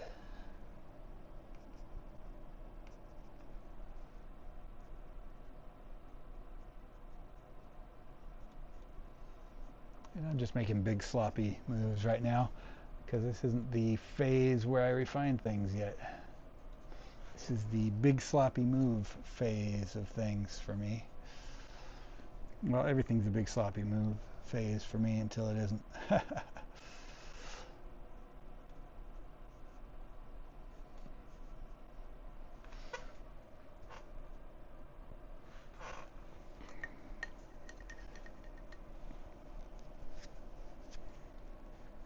Now I want to take that cadmium yellow and thin some down with some liquid. Just start washing it into our light source right here. I'm going to add some titanium white back into there to shape this light source, but for right now I just want a thin coat of this yellow all around here where we're getting the glow from an unseen light source deep within the pumpkin.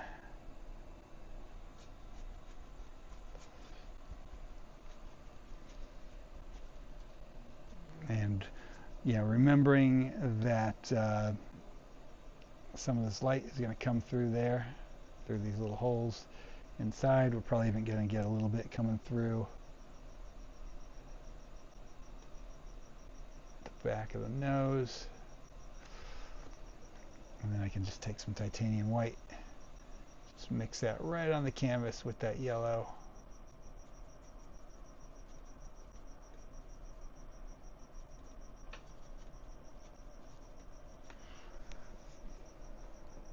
And then think about how that might spill onto the ground in front.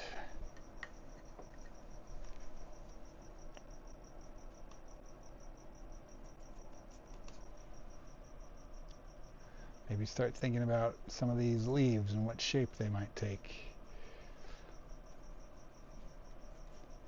Not really committing to the specifics of the leaves yet, but just blobbing in some shapes. And thinking about how they might catch the light coming out of the pumpkin.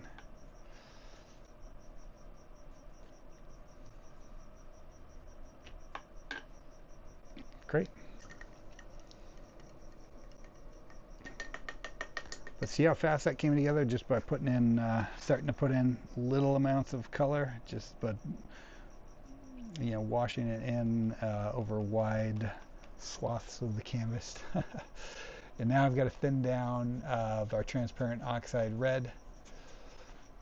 I'm going super thin with it and just putting thin amounts, just yellowing up the skull basically, just a touch.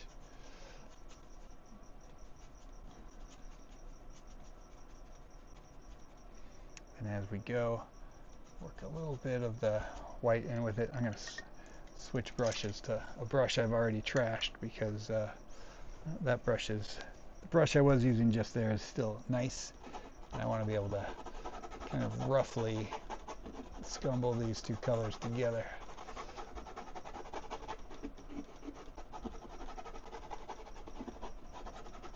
I mean, you can hear how rough I'm being with that probably, which is why I didn't want to do it with a nice brush.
Let's see. Julie asks, what did you say was different about the new bottle of liquid?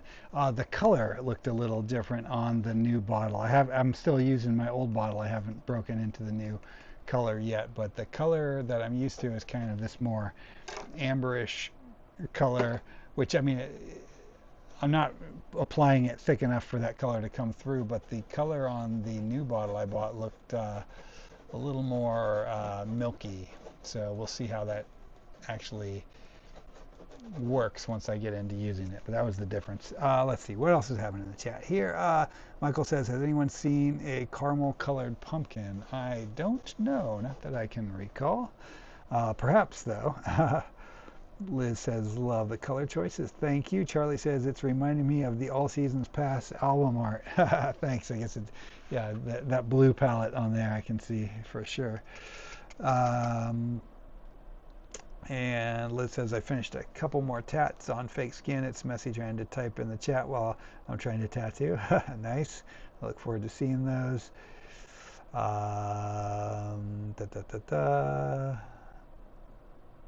And Michael says, did you know originally pumpkins were carved from turnips? I remember hearing that. That's jack-o'-lanterns, I guess, carved from turnips. But yeah, pretty interesting. That seems like it would be difficult to carve into, doesn't it? Although I guess I'll never know until I try.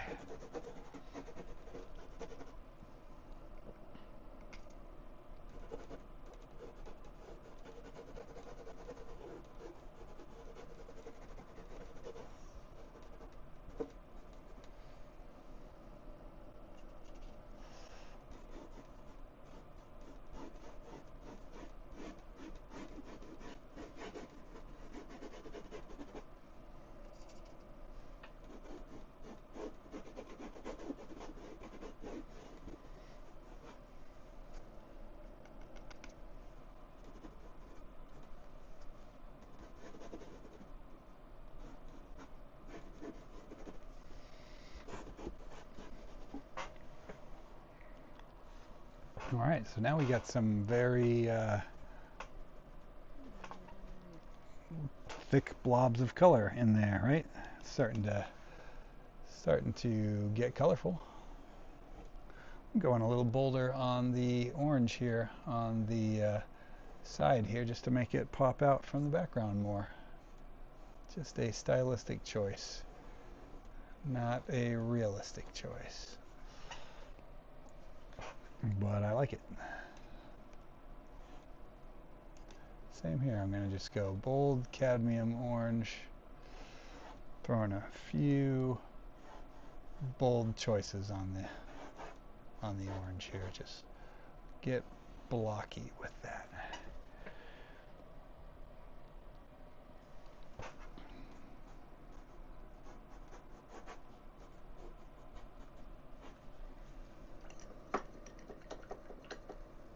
How are we feeling about that, guys? You still with me? Is everyone still awake?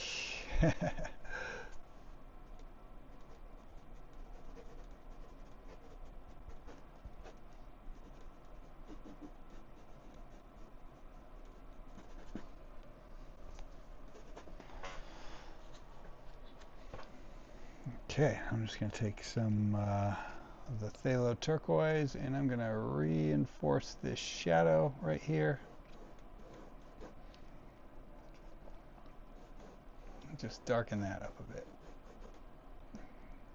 Now I'm going to think about what the opposite side of these leaves might be and how the light coming from the inside of the mouth might be casting darker shadows on the other sides of these things. And again, I don't even know what the shape of the leaves are completely yet. I'm just using my imagination to think about the shapes that might form underneath them. And then as the painting progresses through sessions beyond tonight, those leaves will take shape and become something. Become somewhat more realistic. Because I was thinking about this painting a lot between the last session and this one. And I had a period of time where I was thinking about making it look like there was a skeleton crawling forward, eating his way through the pumpkin. And then, basically see the arms and the rib cage and back or whatever. So what I did in that case, when I have a bright idea, but I don't know if it's going to work, I will take a picture of the painting and I will pop it into Photoshop and just do a rudimentary sketch in there just to see if that could work. And I found that the angle of the skull was such that it was not going to work with that unless I completely reimagined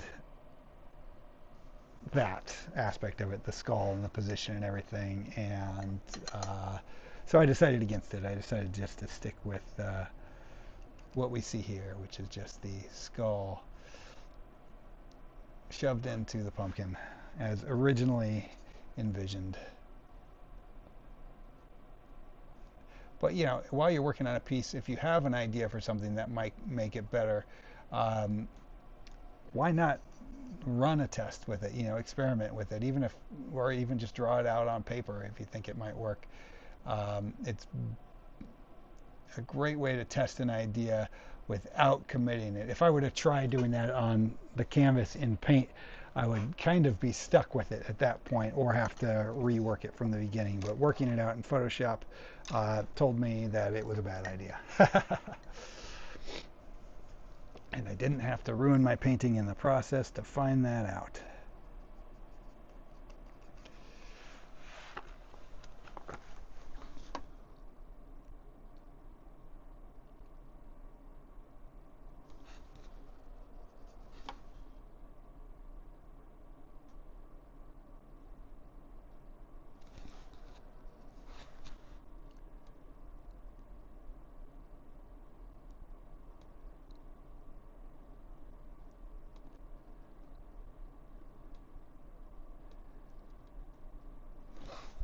Let's see, it's 8:47. All right. Well, we've already made some good progress, not only on this one, but on the other painting. Not too bad.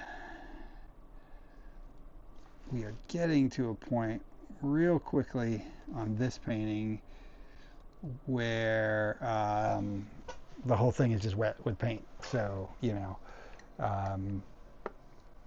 there'll come a time real soon on this painting where I'm going to have to just pause till the next session.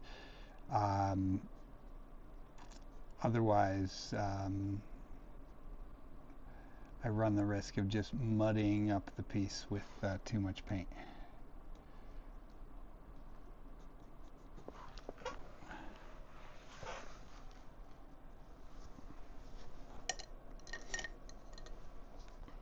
And then you end up when you do that, when you just stack layer upon layer and the paint starts blending together in a way that you don't like, you end up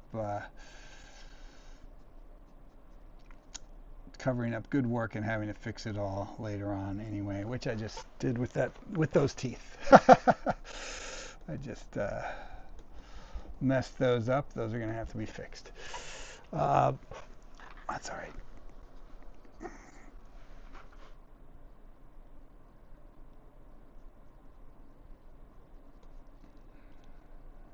Yeah, all right. I'm starting to make this painting worse now. So we're going to pause on this one. And let's pop up that third piece onto the old easel and just make a little dent into that. Sound good? Let's see what we have going on in the comments here. Let's see. Charlie says, well, Halloween is Irish and I can see them carving turnips over there. Julie says, still awake and it's looking great. Thank you, Julie. Michael says it's starting to look like a killer Halloween painting / decoration. Thank you. All right. I went a little too crazy with the teeth. I'm going to fix those in the next session. But there we go. That is this session. So stage 2 of the pumpkin skull is done. Pending stage 3 and beyond. And now let's see if we can make more of a dent in this piece. We're just gonna keep on powering through these. I think I got about another 20 minutes to a half hour left in the gas tank for tonight. So if you guys are still down to watch, I am still down to keep painting.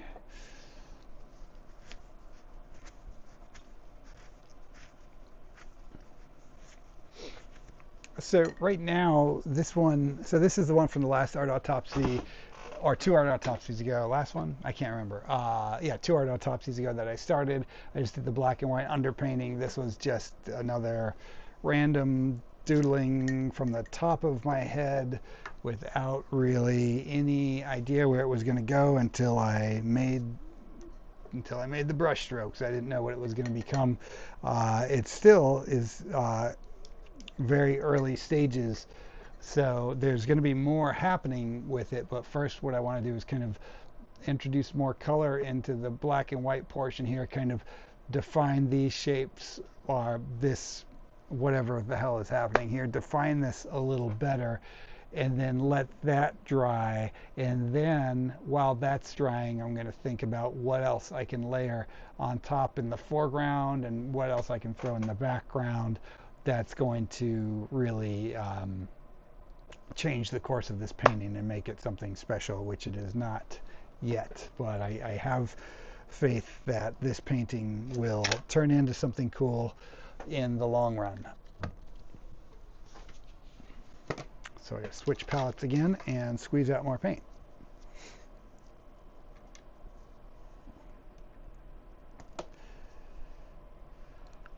Jennifer says, still down to watch. It's cool to see these paintings progressing. Thank you. Thanks so much, Jennifer. I appreciate that. Let's see. I might need to back the camera up a little bit more, just to see the whole thing here. Good enough on that front.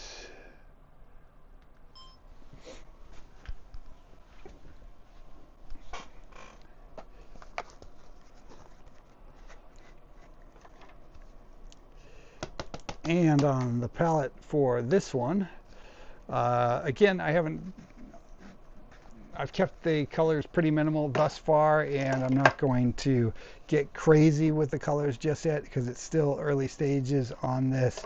But I have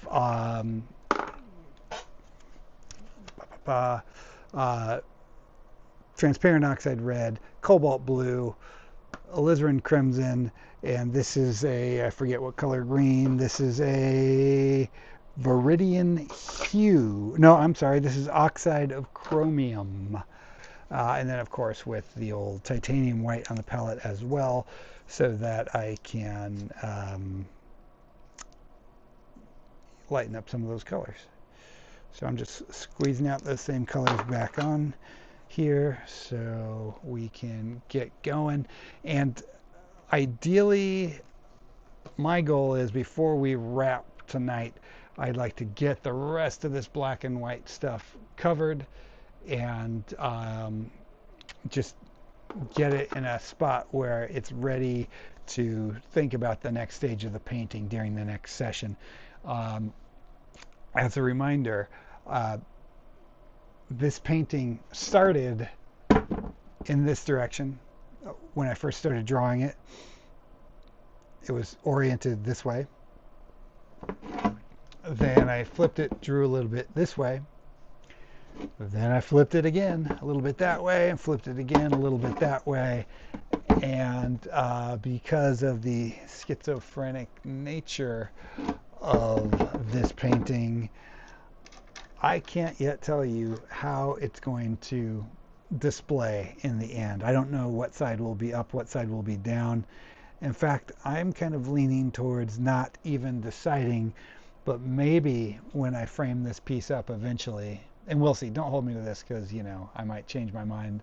The top and the bottom might become evident, but if it never does, I might frame it in a way where there's 2 wires across the back so that the owner of the painting can hang it whichever way they prefer, or even rotate it.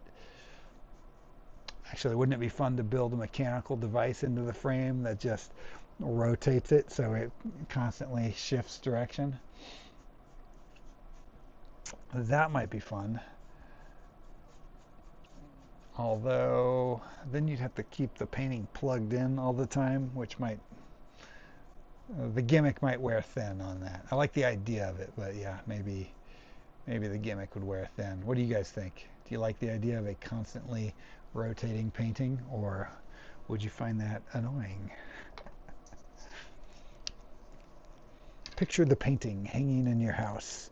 It's midnight, and then you hear the whir of a motor as the painting is revolving. Could get annoying.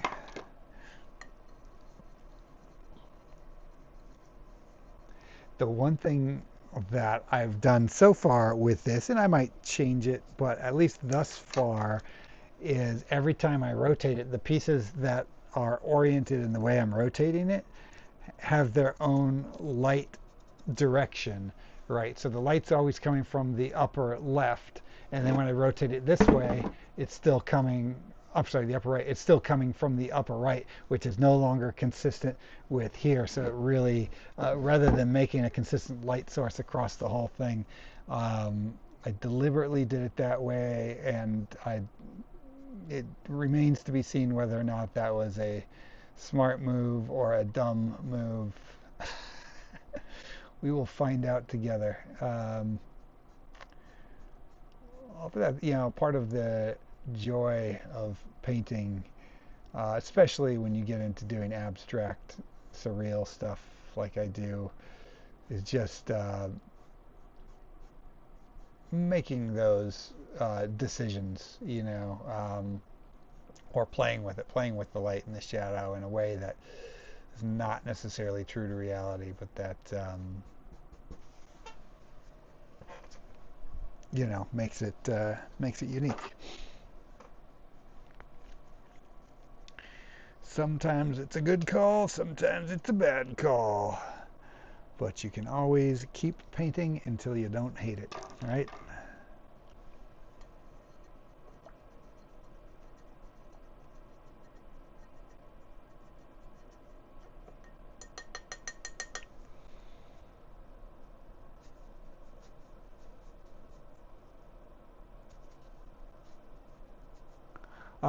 Charlie is leaving. Thanks for watching, Charlie. Have a good night.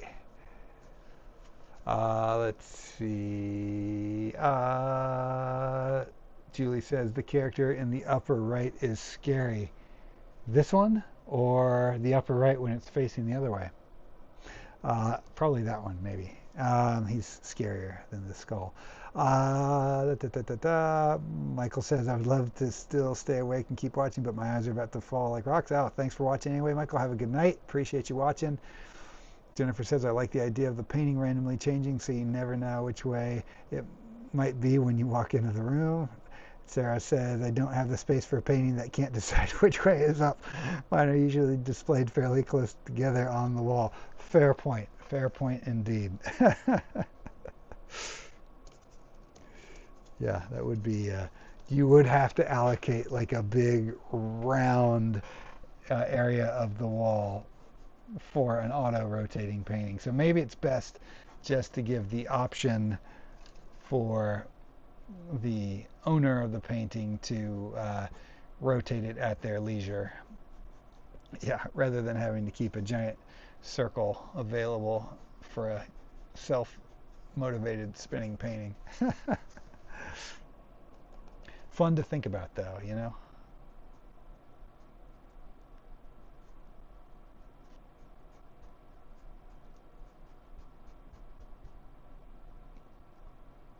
Oh, you know what? Actually, now that I think about it, I think, Travis, if you're still watching, correct me if I'm wrong. Is that something you suggested when I was first working on this painting? I think he might have actually had that thought. And now I'm just regurgitating it like it's my own fucking idea. But now that I think about it, I think Travis came up with that idea. Correct me if I'm wrong.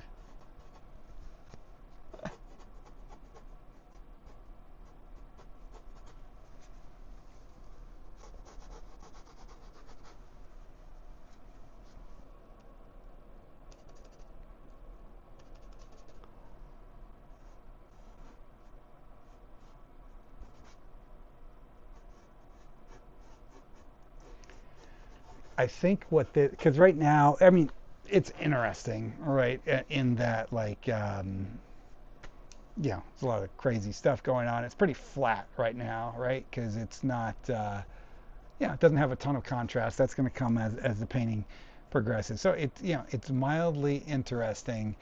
But I think what's really going to make this piece come alive is having additional items kind of curl in around it, interweave through the different shapes, come out into the foreground, dip into the background, things like that. That's where my mind is going with the future of this painting.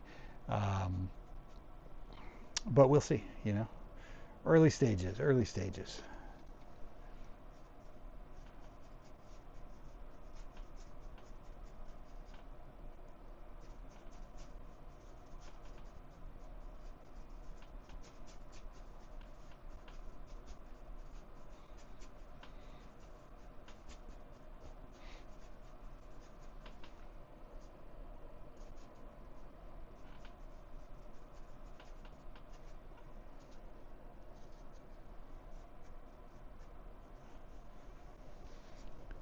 I wonder to this end, I think this happens every live stream as all our East Coast friends have to drop off because it gets pretty late for them.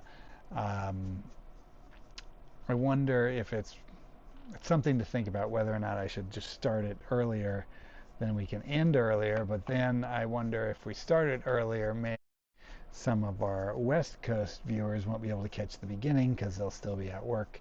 So that's the tightrope. I guess the reality is that these videos all live on YouTube for perpetuity. So if you have to miss the beginning or the end of one episode, you can always revisit it later if you want to.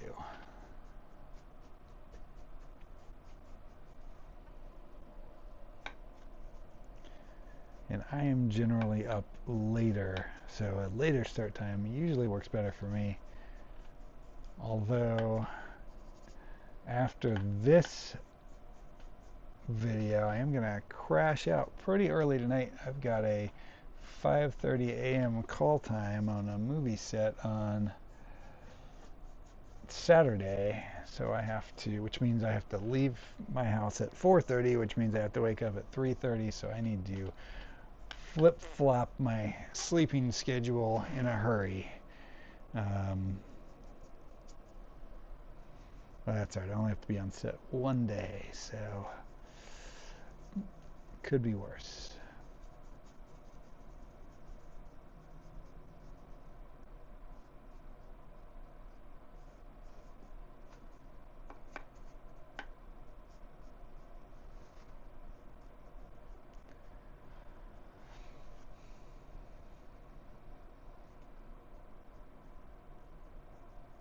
If you guys have never live streamed before, you should try it. There's nothing quite like having to ramble out loud to yourself for hours on end because you know people are watching and it's not that interesting just to sit there in silence. But for me, in this room, it's just me talking to myself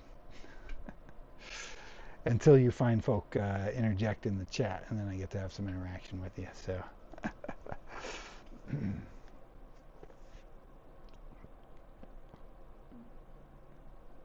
Sarah just got the notification, or didn't get the notification, so just got on here now. Yeah, sorry about that. I sent something out on Patreon, and then also, if you're following me on Instagram, Facebook, X, Blue Sky, or did I say Facebook already? I think those are the extent of the ones I'm on. I usually post about it on there the day before as well, but I also will post the upcoming ones generally at least a week in advance on clintcarney.com. So yeah, I know there's so much information being thrown at us all the time from all different directions. It is incredibly hard to keep track of things like that, though.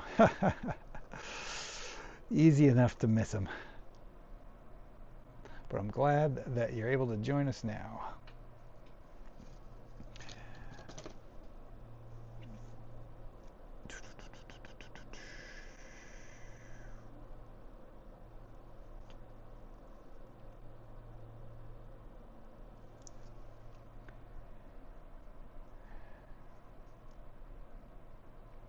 Okay, I'm just roughing in the skull here. I don't know what's going to happen in the background yet, but I'm kind of inclined to just let this green backdrop fill in here where it's previously black. So let's do a little bit of that action. That might change. I might go back to having it be darker later, but for right now, something about that is feeling right. And again, I'm just mixing these together right on the canvas here, but this is titanium white mixed with, what the hell color did I say it was? Mixed with Viridian Hue is the green.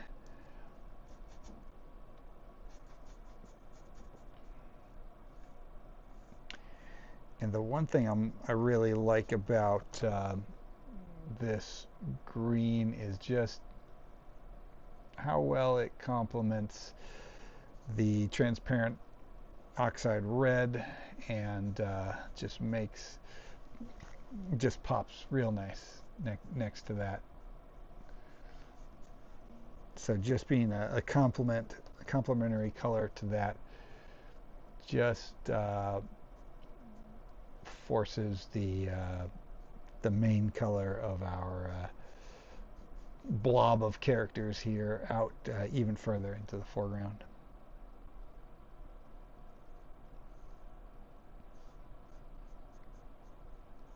But, again, inevitably, as this painting progresses, it's going to have more dimension, that's for sure. But I'll probably also go crazy with the colors, as I like to do, and these colors will get more vivid and more complex, hopefully.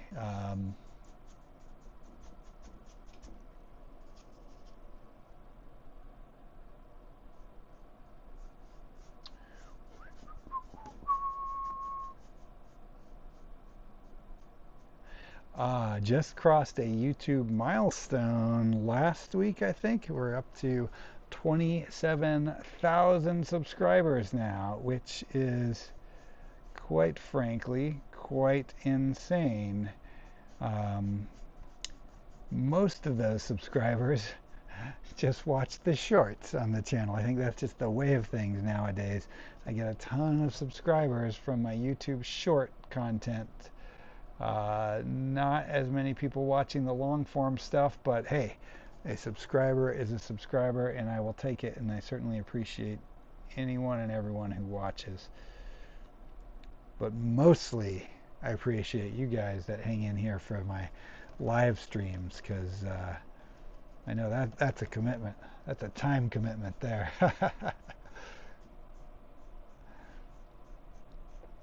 So yeah, crossed the 27,000 mark on YouTube, and on Instagram, I am day by day inching closer and closer to 14,000, which I know isn't a huge amount compared to a lot of other artists out there, but for me, that's a pretty neat milestone.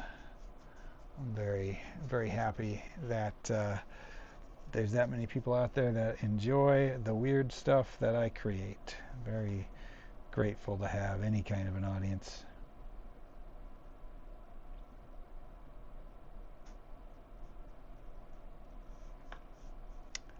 Oh, and I don't know if you guys recall the tribute to David Lynch painting that I had shown off in a previous I think I showed it in the previous art autopsy. I certainly showed it on my socials, but I'm happy to report that painting has, it's still on display at the gallery, but after it leaves the gallery at the end of this month, it has found a new home in New York and will be getting shipped out to its new owner. So sad to see the painting go, but happy it's going to a cool art collector. And I was really, you know, David Lynch, his work has meant so much to me throughout my life. And when he passed, I was very heartened to see all of the wonderful tributes that people had posted to him. And it was really just a testament to how much he touched so many people's lives with his art. And on that same line, I was very touched by the feedback I received from that painting of him from people who were a fan of his work, and then some of them discovering my work through my painting of him. So that was pretty cool for me. And a lot of people bought prints of that piece, which is much appreciated as well. So yeah, pretty cool. Always happy to have an art sale, right?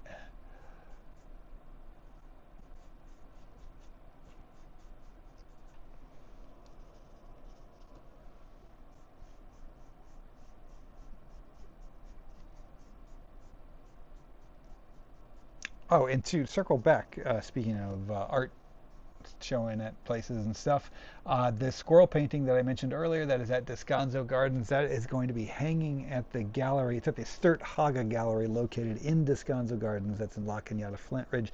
And it's going to be hanging there until January 4th. So if you want a chance to go see it in person, go to Descanso Gardens in between now and January 4th and stop by the gallery and check it out. There's a ton of cool art in the gallery. It's a very nature themed show. Um, Mine is the only squirrel painting in the show, so there will be no mistake about which one is mine. Um, but yeah, go check it out if you can in person.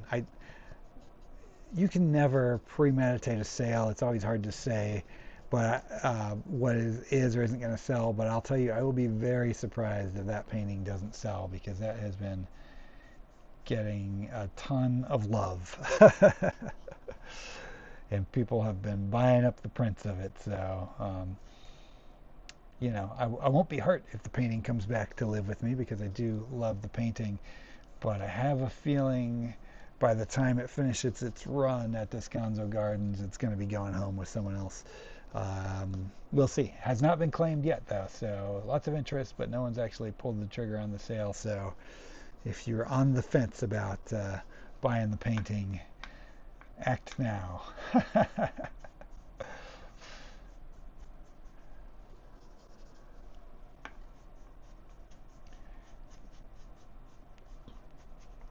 Okay, now time to rotate again, and then we just have this dude here in the corner, which maybe from this angle, I don't know if it's even evident what it is, but once we rotate it, we can see this is another face up here, and his neck, and then this is blending in. I had his neck continuing down and going off into the shoulder piece, which I just painted over with the green. And to be perfectly honest, it's because when it was upside down, I couldn't remember what the heck that shape was supposed to be. So I just painted over it. Now that I flipped it, I realized it was his shoulder, but I don't miss having it there. So I'm fine with the decision to paint over it.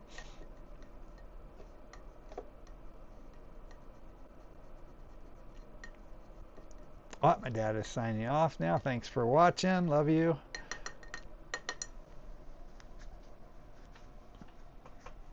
Okay, now we are going to, just tackle this portion of the face, the neck, and then whatever this weird fleshy blob is.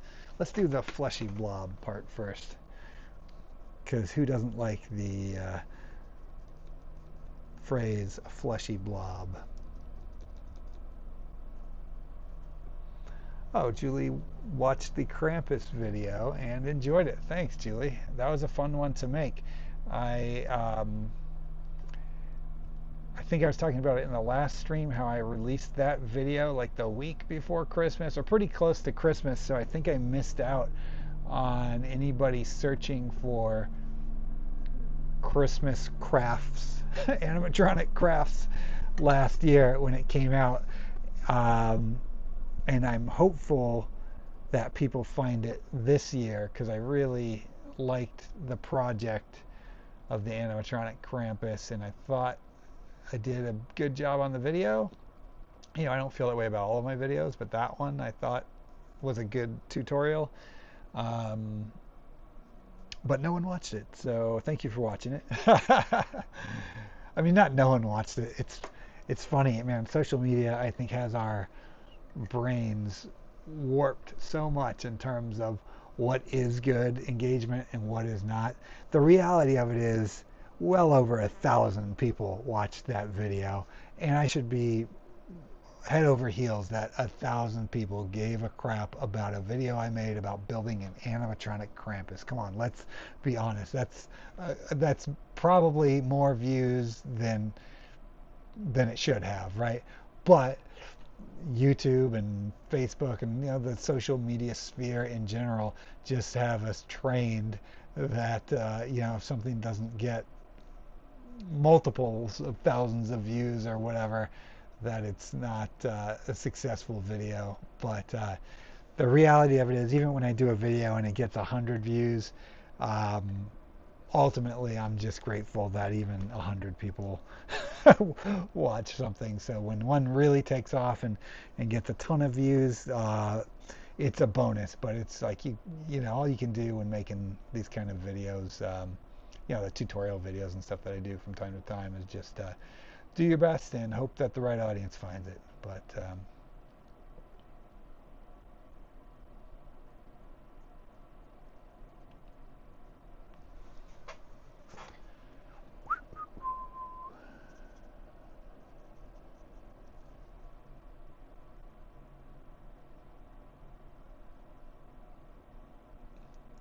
and I guess if I'm being honest with myself, I don't really know what the market is for building your own animatronic Krampus, right? That's probably a very niche audience. So probably the fact that 1,000 people found that video and watched it, or maybe I'm even overinflating the number. I actually honestly don't know what the number is, but I think it's around 1,000, maybe significantly less. Who knows? But the fact that I just picked this weird project to do and I made a video about doing it, and more than 2 people watched it and found it interesting, is probably a miracle in and of itself, because that is a very niche topic, you know, now that I think about it.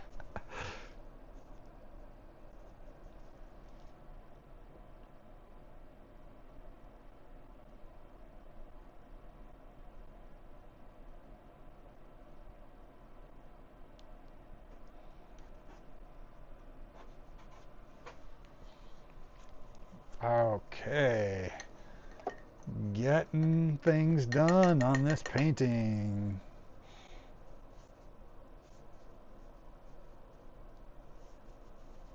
Julie says he released it less than a week before Christmas. All right, well, there you go. That's why no one saw it. Jennifer says it's close to 1,400 views for Krampus. Oh, that's excellent. Well, that's more than I thought it had, so that's cool. I guess people have been steadily and slowly finding it over the course of the year. So maybe it'll get a Christmas resurgence.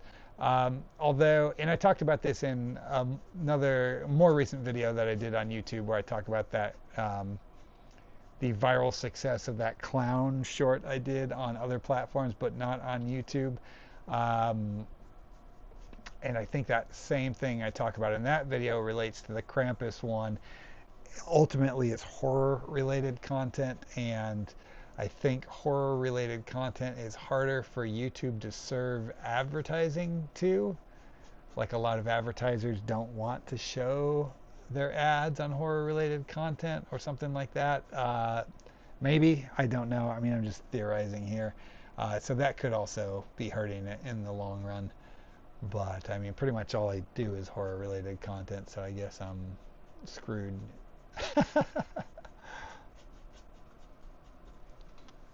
Okay, so this is just a thin wash of the transparent oxide red mixed with liquid, and then I'm just going to take my rag here and rub some of these highlights off a bit, just to thin down some of those areas of paint.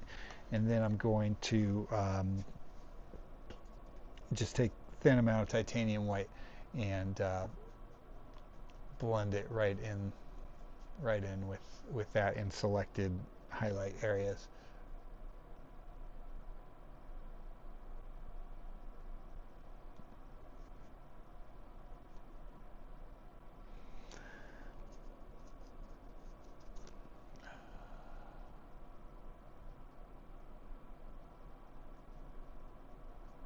Ba, ba, ba.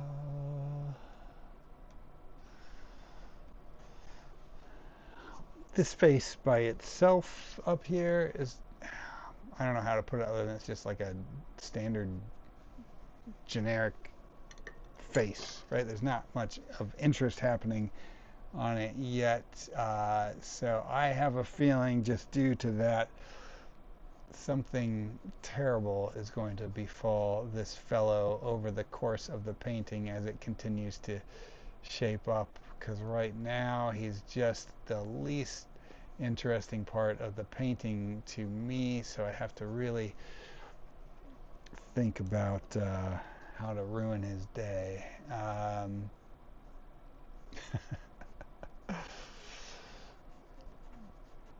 But we'll see. For now, I'm just getting the color laid in over the black and white portion of what I've already sketched, not really adding additional story points to the painting at this stage yet, although certainly as the painting progresses, that's going to change, and there'll be some new craziness involved. Maybe we'll throw a squirrel in the mix. You never know. You never know here in my garage. Squirrels are always an option. They may show up at any point in time unannounced.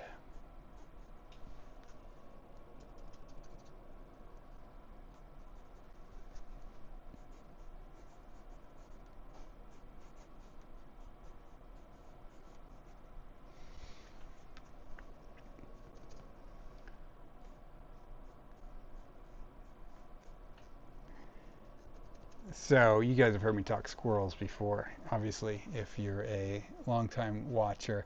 So I've got a picnic table, a little miniature picnic table in my backyard that contains peanuts, and we feed the squirrels daily. But now we have, like, every squirrel in the neighborhood knows that my yard is peanut central, and so we cannot keep that thing full for any length of time. The moment we put it out there, it's like 15 minutes and that thing is empty. So we basically have to buy peanuts in bulk now.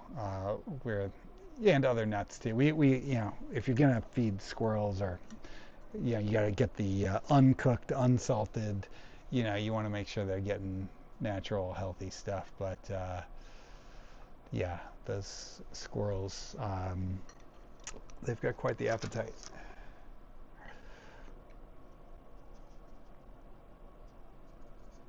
And every time, so anyway, with the picnic table, every time they eat their way through all the peanuts on the picnic table, no joke, once it's empty, they'll flip the table over. So I don't know if it's so they can tell from a distance that it's empty, so they don't have to make the trek back to it, or if they're just like, fuck this shit, more peanuts. I'm unclear, but in any case, they keep flipping the table over. And I reward them by giving them more peanuts. It's hard to get mad at a squirrel. They're too cute.